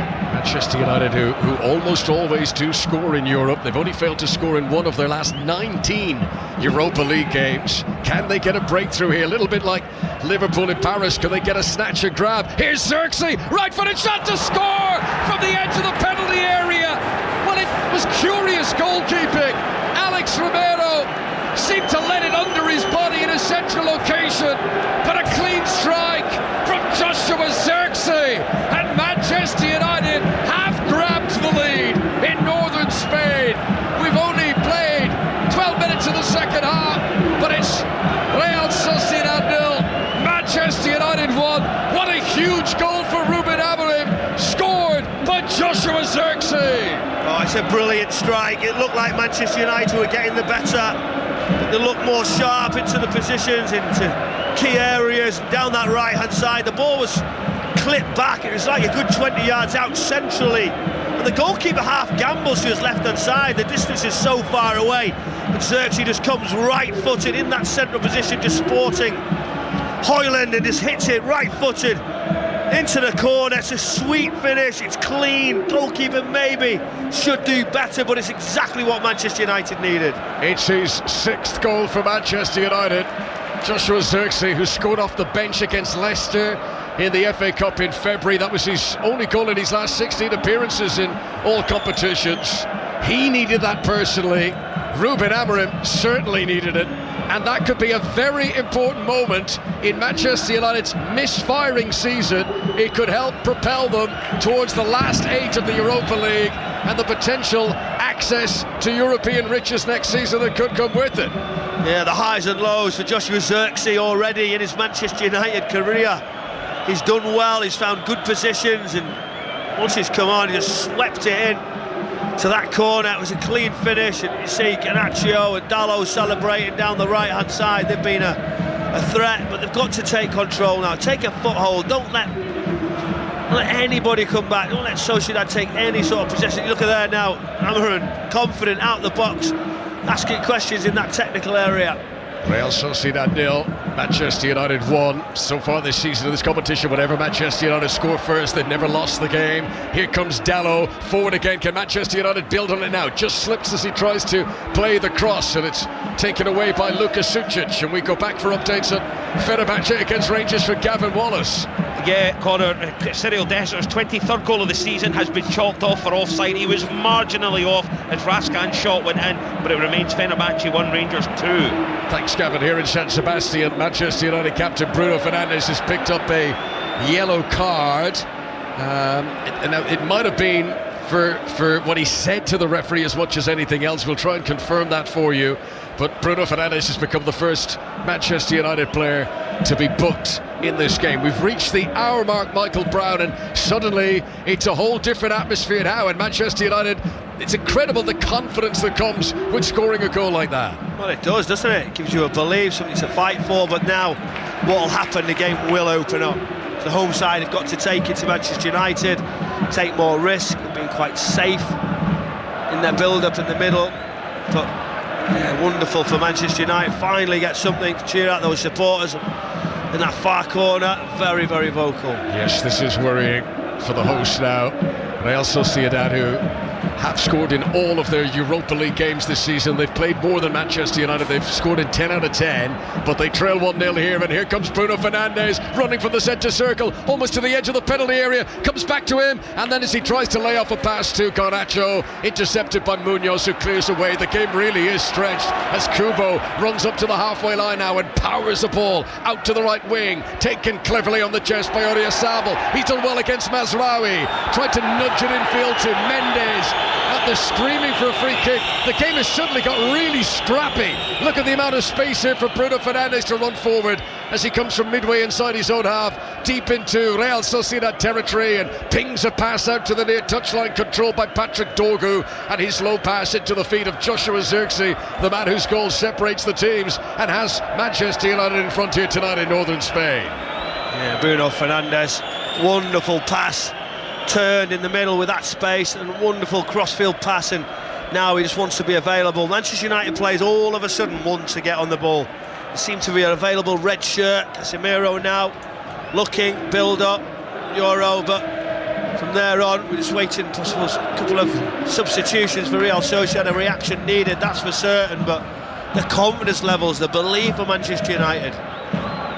Manchester United fans high up in the far side of the pitch from us, very much enjoying looking at the giant scoreboards now and seeing their team in front as Bruno Fernandes takes an opportunity to skip past Torientes, who slipped there. Bruno Fernandes into the feet of Rasmus Højlund on the D, turns, good turn 180 degrees, lays it off to Garnacho, shoots, tight angle, side netting again, but it's Manchester United making the chances now. Real Sociedad 0, Manchester United 1. Yeah, Bruno Fernandes, brilliant pass again, just waits, turns, and then into Højlund. Once he gets it, he's looking to try and get his shot away, he's turning, he's looking out to Garnacho, and you know straight away when he gets the ball, all he's thinking about is getting his shot away, whether it be near post, whether it be far, hits it hard and low, exact spot as he did before, into that side netting, goalkeeper's left-hand side. He's got to hit the target, he's got to make the goalkeeper work. Right, a triple change for the Real Sociedad coach, Imanol Alguacil. He is bringing on the Venezuelan defender John Aramburu. It's his 50th appearance for Real Sociedad. He's bringing on the Icelandic forward Ori Oskarsson, former Copenhagen player. He scored against Midtjylland in the most recent Europa League game for Real Sociedad before this evening. And he's also brought on Pablo Marin, who scored in this competition against Anderlecht in October. So Marin, a midfielder, Oskarsson, who's a number 9, a centre forward, and Arambu, a defender, are on. Torientes has gone off, Barrenechea has gone off, and Eliostondo, the right back, who was having a good game, he has been taken off as Sociedad realise they've got to try and score here in this home leg before this tie moves to Old Trafford next week. Good sliding tackle down below us from Nair Fekir to regain possession for Real Sociedad, who'll have done their homework on Manchester United. They'll know that this Ruben Amorim team has been brittle, that they've sometimes struggled to hold on to leads, but 1-0 Manchester United do lead for the moment as we go back to the Fenerbahce Rangers game and Gavin Wallace. Cyril Desser's corner has had another goal chalked offside. It was a lovely ball over the top from Diomande. He finds Yefti, who slides in Dessers, and he's a fraction offside. It took a 2-minute check to have a look. It remains Fenerbahce 1, Rangers 2. Now what about Tottenham in this competition? 1-0 down earlier on How are they looking in terms of getting back into it? Lee Blakeman. Still are 1-0 down, should be 2-0 down. Poku's just put a shot in inside the area. Brilliant save. Vicario low down to his right for Spurs. Bergval's put one wide. Son's put one over, and Odebear's come on for Tell. But it's still AZ Alkmaar 1, Tottenham 0. Chance for Sociedad. Bres Mendes, who's got 4 goals in his last 6 games, struck it left-footed from outside the tee, but it just angled and bent away from the target. It's a goal kick for Andre Onana, and Manchester United, who still lead by a 0-0 here with 25 minutes to play. Michael Brown. Yeah, Mendes gets into a better area, more advanced position centrally. That left foot, he just tries to catch Onana wrong-footed. He goes to that reverse, always going wide, but it's been a good reaction. The manager,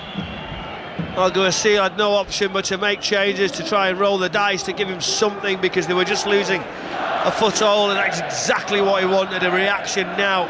Something to think about for Manchester United, more attacking threat for Sociedad. Well, apart from the fact that he doesn't have many options on the bench, it's reduced numbers for Ruben Amorim. Kind of see how we might be happy to just leave things as they are at the moment. This is going well for him now in this second half. I think you're looking at Collier will give you legs, but Lindelof that experience, Ericsson as well, but it depends on what he wants to do, but he won't be in a huge rush, that's for certain. Ericsson, who started against Fulham in the FA Cup defeat at the weekend. There is a goal in Denmark, we'll hear about it in just a moment. But this is Kubo for Sociedad, to the edge of the area, shoots, deflected out for a corner. So let's go Copenhagen against Chelsea in the Conference League. John Southall. Chelsea in control now, Copenhagen 0, Chelsea 2. Tyree George played it into Enzo Fernandez, 12 yards out, and he put it into the right corner. Copenhagen 0, Chelsea 2. So things going well for Chelsea, things going well for Rangers, things going well here in northern Spain for Manchester United. Tottenham, the only one of the British clubs trailing of these early evening kickoffs. Here comes the corner, taken by Kubo. Good delivery, attempted header down by Aguerd, but it's taken away from him. And then De Ligt with a little nudge just about gets the ball outside the penalty area. Xerxes able to complete the clearance. Garnacho looking to control, loses out possession to Bres Mendes, but he had fouled Garnacho in doing so. Spotted by the Slovakian referee. It's a free kick to Manchester United, and you'd imagine they'll take their time over this, trying to take a little bit of sting out of the game, with Ruben Amorim's team still leading here by the 0-0 on 5 Live. Yeah, it was a tight one, wasn't it? There's a little bit of contact. Just as you push the ball, Garnacho thinks I'll go over.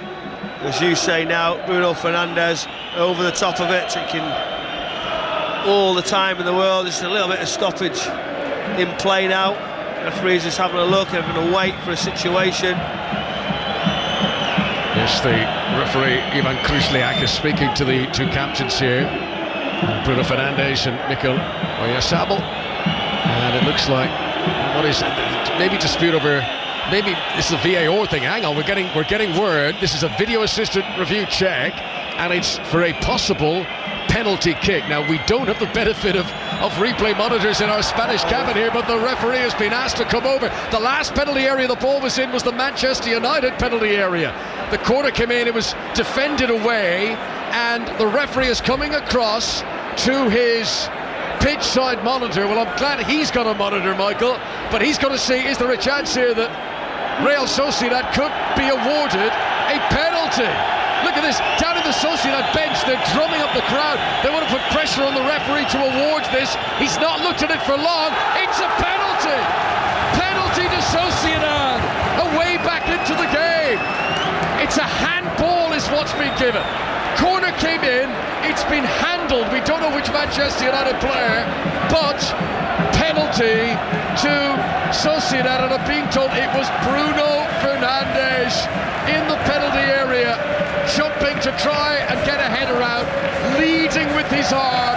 He has handled it. He's complaining about this decision, but it's not going to be altered now. The penalty has been given, and Manchester United's lead is in peril now. Michael Brown. Well, incredible moment. She said there was that delay in play. Bruno Fernandes has stood over it. It gave them time to look at it, didn't it? And to wait. And sometimes you get the ball down and play quickly.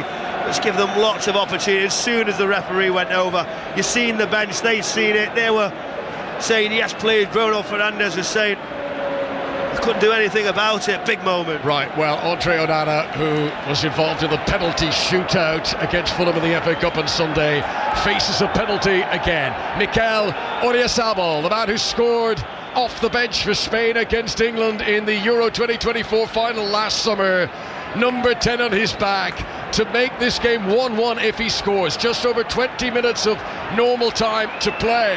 Last time these clubs met in Europe, Sociedad scored a penalty over the two-legged tie.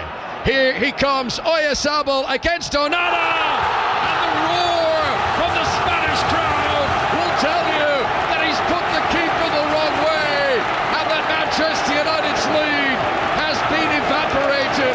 It's Real Sociedad 1, Manchester United 1, and Bruno Fernandes, who gave away the penalty, turns with his head down and walks back to the halfway line. 1-1. Look at the celebrations in the stadium. Everybody up, the scarf to go. He had a long way under pressure. All of Sociedad fans right behind the goal. He looked so cool. He looked comfortable. Just strokes it to the net, and not nowhere near it. And now it's game on. Classic penalty from Mikel Oyarzabal. It's his 10th goal of the season. It brings him into double figures. He also scored from the spot in Sociedad's last Europa League game against Midtjylland here last month. Well, we said after Manchester United scored, Michael, that it completely changed the mood. Look at this now. Suddenly, it's become a party time in San Sebastian. Well, that's it. It's just added it right up. Fireworks, songs, people jumping. Expecting something now towards the end of the game, but adversity again, VAR getting involved. Oh, nothing surprises you now. Just look at those supporters. To Poznan now. They've all turned around. The entire stadium, the whole way around, apart from the small section of travelling Manchester United fans, have turned their backs to the play. They have linked the arms, and it's quite a magnificent spectacle seeing them in unison on this scale performing the Poznan, a dance of course associated with United's rivals in Manchester City. As Kubo here looks for a free kick just outside the penalty area, challenged by Mazraoui, but the referee was close to it and says no free kick there. It's been a good second half. This is a contest. Real Sociedad 1, Manchester United 1 on 5 Live at BBC Sounds, and we've still got 20 minutes to go. What about that? It was the whole stadium, wasn't it? Every single fan up, having a go, celebrating now. Manchester United, we've said, they've got the confidence by getting that goal. Now, how do they react? How do they get back in control? Things change so quickly. We've seen Manchester United lose the composure in these situations. Referees getting involved now. Yep. Far too much. A little bit of contact from Xerxes. Goalkeeper staying down. Let's just get on with it. Xerxes, who was running in as the ball went to the goalkeeper. Goalkeeper got there first and picked it up, and Xerxes did brush against him, but the referee was quick to sprint in, and he's spoken to Xerxes. He's now checking on the goalkeeper, and I guess no surprise that he's, I don't think the goalkeeper's hurt here, but he's going to make a little bit of a meal of this and try to get a breather here as Sociedad back on level terms, now plot, can they go and win the game ahead of their trip to Manchester for the second leg next week? You can't rule anything out, can you? Another stoppage in play because of the goalkeeper. We're going to see if he's going to be okay or not, but the manager now, Amorim into Casemiro, giving out orders. How do you approach him? It's interesting, isn't it? A young man as a manager, having that aura to bring over Casemiro and say, this is what I'm going to do. Does he believe in it? Does he take on board what the manager's saying, or does he have his beliefs? That's sometimes where it's a little bit indifferent, isn't it, when you've got someone who's done everything in football and this young up-and-coming coach to dictate and direct. So if you're just joining our coverage here, Manchester United 1-1 away from home here in Spain. Joshua Xerxes putting United in front just before the hour mark, and then that penalty for Oyarzabal making it 1-1 after Bruno Fernandes was adjudged to have handled in the box. It wasn't spotted on the field. It went to the video assistant referee, who then advised the on-field official to come and have a look at it for himself. And Ivan Krušlik agreed with that decision, felt that although he was, you need to propel your arm obviously to jump, but that it was too deliberate, that the arm shouldn't have been there for Bruno Fernandes, and he gave that penalty kick to Real Sociedad, which has been a big speed bump now on a night that Ruben Amorim were just beginning to accelerate and we're just beginning to play the better football and to dominate the game. But goals really changing games, and Sociedad will feel that they've the opportunity to be back on top now. Mazraoui inside his own penalty area, gives it short to Dorgu at left back, straight out of play, and some of those bad habits from the first half are creeping back into Manchester United's play, and Real Sociedad can sense it, and the crowd are all on the edge of their seats now. Yeah, the press was quick, it was strong. Dorgu's got to be more clear where his next pass is, keep it in play, and just giving the ball away, and under a little bit of pressure all of a sudden, Manchester United. Yeah, big European night atmosphere here. Kubo into the penalty area, right hand side, sends the cross too close to Onana, who jumps and holds it above his head, and he has dealt with crosses very well today, the Cameroonian goalkeeper. Manchester United may have given away the penalty from a cross, but anything he's been involved in, he's done well. Quarter of an hour of normal time to play. Onana holding on to the ball. That's where the Spanish crowd are whistling and jeering. Eventually it's rolled out to Dallo on the right hand side. These bad habits are coming back from Manchester and launching long balls which don't find their target, very quickly giving the ball away again and inviting Sociedad to come and apply more pressure on the three central defenders at the back for Manchester United. Geared into the midfield to Pablo Marin, one of the substitutes who's come on in the second half. Back to Neath Geared once again. Just sprints to get away from Rasmus Højlund, rolls the ball to Zubeldia on his right hand side, and Zubeldia under pressure from Xerxes turns and rolls it back to the goalkeeper. The Manchester United substitutes who are warming up down there, someone's been called back, and I think it's Christian Eriksen. Yeah, I was looking at it now. Yeah, there you go, they're all warming up just down to that left hand side, and Eriksen takes his top off, gets ready. Someone who's got vast experience these situations, in this position. Get on the ball, try and keep it for us, try and be available, have some composure when you're under pressure, when the press is coming. Can you play out? Can you get your head up? It's going to be so important.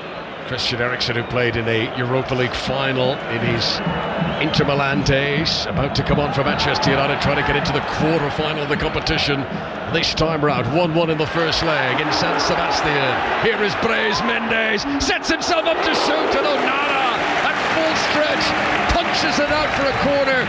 It was a long way out, but Brais Mendes gave that everything. Corner to Real Sociedad. Still 1-1 on 5 Live at BBC Sounds. Well, there was so much space, wasn't there, because Casemiro gets drifted over to one side. Bruno Fernandes trying to press at the midfield area is something that he's going to try and strengthen when we have a look at this, but Mendes has all the space. You know the shot's coming, pushes it into the area, waiting, left-footed top corner. One for the cameras from Onana, but did his job. Christian Eriksen about to come on in place of Alejandro Garnacho, the Argentinian who provided the assist for the Xerxes goal. He departs. Manchester United here making a substitution as they defend a corner. You don't often see teams do that. The referee is telling Sociedad not to take the kick until Eriksen is in position, and he's now inside the penalty area. So Eriksen on for Garnacho. 1-1, here it comes from Kubo. Left-footed delivery, header up and over the top from Geared. Goal kick to Manchester United. Yeah, good delivery, you've got to get tighter. First contact. Make sure you can't have that amount of space, especially when you know how vulnerable what Manchester United have been like from set pieces, from corner kicks. Again, they've got to be tight, they've got to be switched on. Well, they will be punished again, but now does the goalkeeper take the time? Can they play out? Look at that for experience in the middle pitch. Eriksen, Bruno Fernandes, Casemiro all come together to have a little chat, and that's where, when you've been in that area, when you're the older player, right, how do we get hold of this? The manager said this, but let's try and get hold of him. Can we do this? Can we slow it down?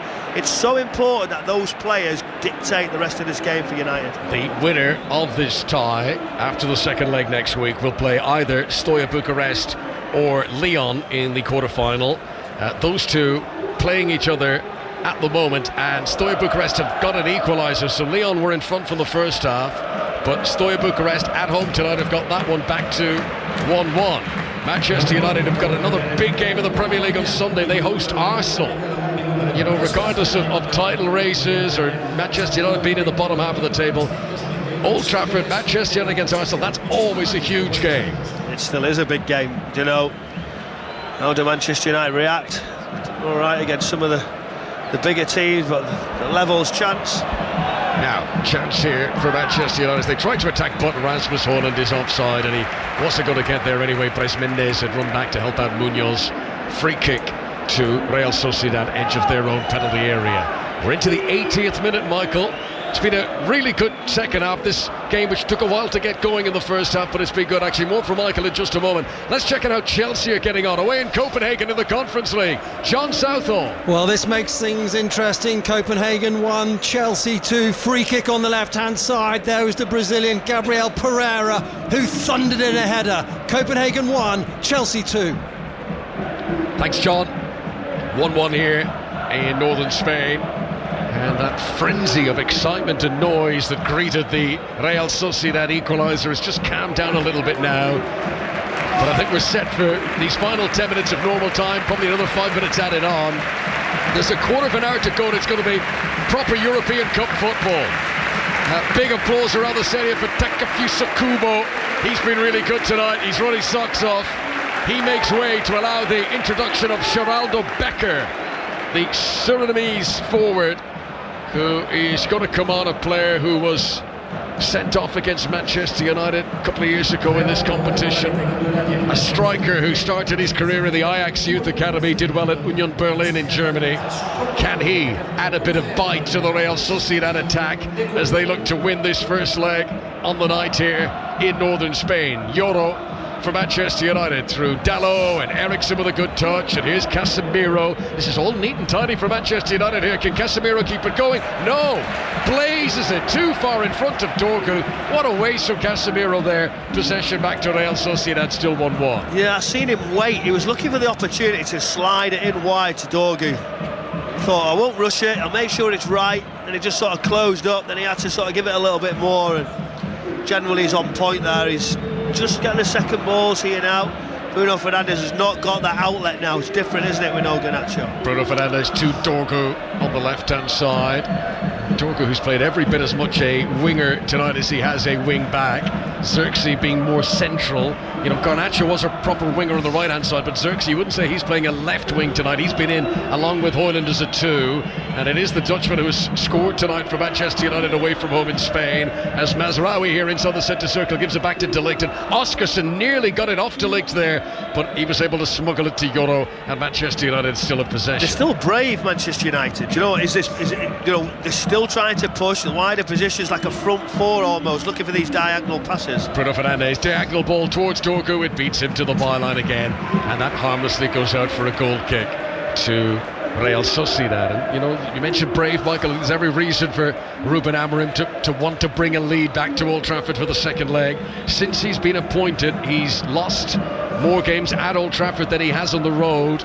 That home advantage isn't exactly ironclad for the second leg. No, it's not, but I think you'd still sort of say, well, have another go at it. You don't get beat away from home, you stick to your beliefs. Yes, it's not going so well on your home turf, but you don't want to give this away. You don't want to go into the second leg being behind, and that was a full front four right across the line there with Dorgu. Here's Becker, who's just come on up against Mazraoui, who shielded him all the way to the byline. Good strong defending from the Moroccan. And that is a goal kick to Manchester United. The jeers were for the Spanish crowd, who thought they might have had a corner there, but Mazraoui did really well. Right, the man with the drum is back out, and the crowd are bouncing up and down again now. And Sonara takes the goal kick for Manchester United, playing from right to left in red against Real Sociedad in their blue and white vertical stripes.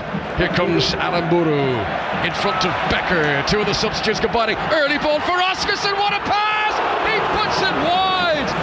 That cross from Becker is one of the best deliveries you will see. How he's picked out Oscarson from there first time, I've no idea. But the Icelandic striker puts the shot wide. Wow, what an opportunity to take the lead for Real Sociedad. It's all about the delivery right across the face, and he sort of goes with his wrong foot. It's underneath him, but I think Yoro does so well, puts him under pressure, and his left foot doesn't really come round. He goes to use the outside of his right. It's a poor choice. He's got to sort his feet, adapt and change. That's a massive opportunity missed. Huge let off for Manchester United. Just over 6 minutes of normal time to play. Real Sociedad 1, Manchester United 1. That was a glorious chance for the substitute Oscarson, the first opportunity he's been given since coming on as a sub. Munoz on the halfway line for Real Sociedad, gives it back to Nea Fagir. Good ball into the midfield where Luka Sucic runs into the centre circle, rolls it low to the feet of Aramburu, the Venezuelan. He's now midway through Manchester United territory. Ruben Amorim's team scared by that let off a moment ago. We're now playing deep.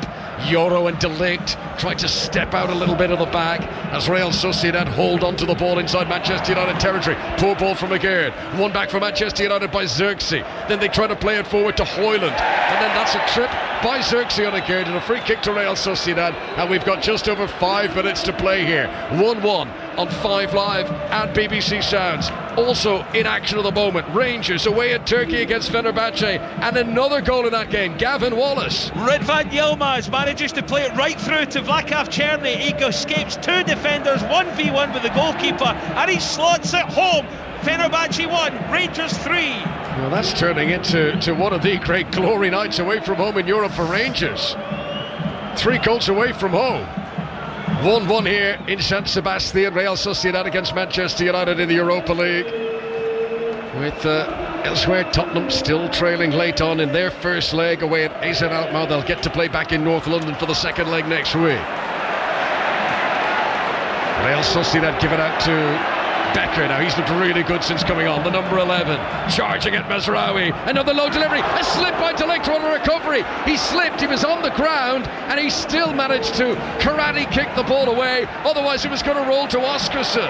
As here's Sukic, closed out by Casemiro. Header on the edge of the penalty area from Yoro. Game being played at 100 million miles an hour now. It's absolutely scattered around the pitch. There's very little structure as Casemiro's in danger of losing it here, but protects the ball well by shielding and spinning 360 degrees, and he gives it to Dalot. And now Christian Eriksen is available, and that's a good ball into Bruno Fernandes, who's just outside the penalty area now, into the box. Rasmus Højlund tries the step over. That doesn't work. Dorgu picks up the loose ball. Manchester United still in the attack. They're desperate for a winning goal here to end this first leg in front, and they make it a chance. Becker slips in the area. Dorgu thought he was through, but the referee has given a free kick for a foul on Becker, and a relief for Real Sociedad there. Big last 4 minutes to come, plus the stoppages now. Yeah, Højlund lost all the momentum. It was great play. Bruno Fernandes then into his path, and he doesn't see the overlap. He could just step inside slightly, then a reverse pass. Xerxes in, he doesn't. He just tries to go himself. His head's down. Just stops everything, and Manchester United can't progress, and then there's just that little foul, and again they got to defend. But a change now for Manchester United after that last challenge from Yoro. Double change for Ruben Amorim. Collier's coming on, and Lindelof too. Victor Lindelof, who missed that important spot kick in the FA Cup shootout defeat to Fulham. Yoro will make way for Lindelof. Collier on in place of Xerxes, Joshua Xerxes, who scored the Manchester United goal that gave them the lead earlier in the second half before the Oyarzabal equalising penalty that has this tie on the night. 1-1 ahead of next week's second leg. And change for the home team during this pause too. Olas Agasti will come on. John Ander Olas Agasti, Spanish midfielder who got his first league goal of the campaign. The last time that Sociedad won a match, that was the 3-0 victory over Leganes here. But he comes on here for the closing stages. Dorgu, left wing-back position, allows the ball on the play, knowing that it's going to be a Manchester United throw. It's been a good second half, hasn't it? I mean, both teams could easily have scored more goals, Michael. Yeah, really good second half. Both sets of players trying to create, make something happen, energy, being brave to try and create, make runs, the opponent some space. But again, whether it's a little bit harsh, the VAR moments when they get involved, and now we never know whether it's right or wrong when it comes to handballs, and some will agree, some will disagree. I don't think Manchester United will be far, they're in this tie, they're right in the mix, and I do believe they can go through. I'm sure we'll hear more about that. Bruno Fernandes handball later on that has given Sociedad the penalty to equalise in this first leg. How are Tottenham getting on in their pursuit of a way back against AZ Alkmaar? Lee Blakeman. They're still one down, Connor, in the 90th minute. They've still not had a shot on target. Ange Postecoglou's just brought on Pedro Porro, Dominic Solanke and Papi Sarr for the closing stages, but it's still AZ Alkmaar 1, Tottenham 0. Manchester United have been under pressure lately in this game. The last 7 shots in the game have all been by Real Sociedad. The last Manchester United shot was the Garnacho effort that went into the side netting. That was back in the 63rd minute. Throw in for Real Sociedad, who are beginning to run out of time if they want to win this first leg at home. Throw in for Munoz, far side of the pitch from us. It's the left-hand side as Sociedad come forward. Munoz, a diminutive left back. Dallo controls the ball. First touch for Collier since coming onto the feet of Bruno Fernandes, who retreats back to De Ligt, and in turn he rolls it ball back to Andre Onana. Dressed all in yellow, the goalkeeper clears towards the halfway line. Eriksson doesn't even jump as Zubeldia wins the header for Sociedad, and then there's a foul on Casemiro and a free kick to Manchester United inside their own half. And Ruben Amorim is already there. What do you think at half-time, Michael? If Ruben Amorim was said, you can draw this 1-1, would he have taken that? All day long. I think absolutely right the way. I think he'll be quite pleased with this first half performance as well, because of those couple of opportunities, that Bruno Fernandes one, Xerxes, and they got into some good areas. You knew they were going to have to defend away from home. It's a good turn from Collier on the far side. He was able to get away from Munoz, and he's played it infield to Bruno Fernandes. This isn't over yet. We've just moved into the 5 minutes being added on for stoppages. Dorgu controls on the left wing. Good challenge by Aramburu to win it off him, and he plays it off Dorgu, and that'll be a throw into Sociedad in the right full-back position. But Manchester United are keeping their opponents down the end of the field if they want to at the moment. The Manchester United fans looking on. They're looking forward to their evening after this early kick-off. They'll have a night on the town in San Sebastian. There's plenty good tapas to be had in this city as Aramburu takes the throw-in, controlled by Mazraoui. Casemiro gets it into Collier. Manchester United still forward-thinking here as Collier goes down and gets a free kick, just as for a moment it looked like Marin was going to be able to break away on the counter-attack. But it's a free kick for Bruno Fernandes midway inside Real Sociedad territory. Real Sociedad 1, Manchester United 1. Very much closing stages now. Yeah, good start from Collier. You know how fit he is, how dynamic, how much he can run. That's what he's going to give him: energy, belief, desire. And now Bruno Fernandes, interesting setup. Manchester United right in front of the goalkeeper. It's a very high line. It's only sort of 20 yards away from the taker. Floated in by Bruno Fernandes. Casemiro headed down. Eriksson swings his left boot on it but can't get a clean touch. Lindelof tries to keep the chance alive. Cleared away by Bres Mendes. Can Sociedad get it down the other end? They pump it in front of Becker. Becker in a run with Dorgu. Good injection of pace from Dorgu to get back goal side, but Becker still has it on the edge of the penalty area, waiting for the cavalry to arrive. Plays a poor ball into the middle, which Victor Lindelof is able to clear away. Manchester United were nearly caught cold there. Becker's been really good since coming on. He tries to cross again, blocked by Bruno Fernandes. Throw into Sociedad. They're still going for it to try and get a winner in these closing moments now, as Manchester United sitting deep, defending on the edge of their own penalty area. Aguerd puts the ball in front of little Munoz. Collier sprinting back, trying to keep goal side of him. This is left-hand side of the pitch as Sociedad come forward. We've played almost 3 of the 5 minutes that are due to be added on. Any goal now would win the game on the night. Munoz, midway inside Manchester United territory, has a look up. There's several of his teammates in the middle, but Lindelof jumps well, wins the header down for Dallo. Dallo's clearance is towards Hornet, but nothing is landing on his lap tonight. And Real Sociedad get it back again, and another wave of attack is coming here, Michael. Yeah, Manchester United have got to get hold of the ball. Munoz sends in the cross too high. That was a tired cross, and out it goes for the goal kick. That's exactly what they needed, United. That big deep cross, when you have all the momentum, it's very frustrating. When you've got all the ball, you've got Manchester United locked in. From a Manchester United perspective, they've just got to see it out, just got to wait. I think you'd take this situation all day, and I think it's been a good, solid performance. Get criticised a lot at times because of what they've been doing. Here's a chance for Oskarsson. Shoots and saved by Onana, and he pushed it away because Becker was following up. Becker is to run out of the penalty area to collect it. Back into the middle again. Too high for both Oscarson and for Marin, who'd made the run in there. Tell you what, Manchester United are hanging on late on here. Casemiro leaves it for Bruno Fernandes, sends a pass with loads of swaz in front of Eriksen, but mopped up by a Gerd, and back to the goalkeeper Ramiro. Been a really good finish to this game, 1-1. Yeah, unbelievable, great effort, that running behind. I can't believe you leave that much space. Oscarson just gets away, a lovely strike, nice height, Onana right out to that left hand side, good strong hand, big save. But now fans are saying, come on, get forward, give him one more go at it. The final minute of the 5 being added on for stoppages. Mazraoui tries to hook it away on the edge of the penalty area, wasn't able to fully clear. Bres Mendes runs in, collides with Dorgu, who goes down. That was clever from Dorgu, wins a free kick inside his own penalty area. Manchester United almost there for a first half draw away from home, first leg draw I should say, away from home in this last 16 Europa League tie.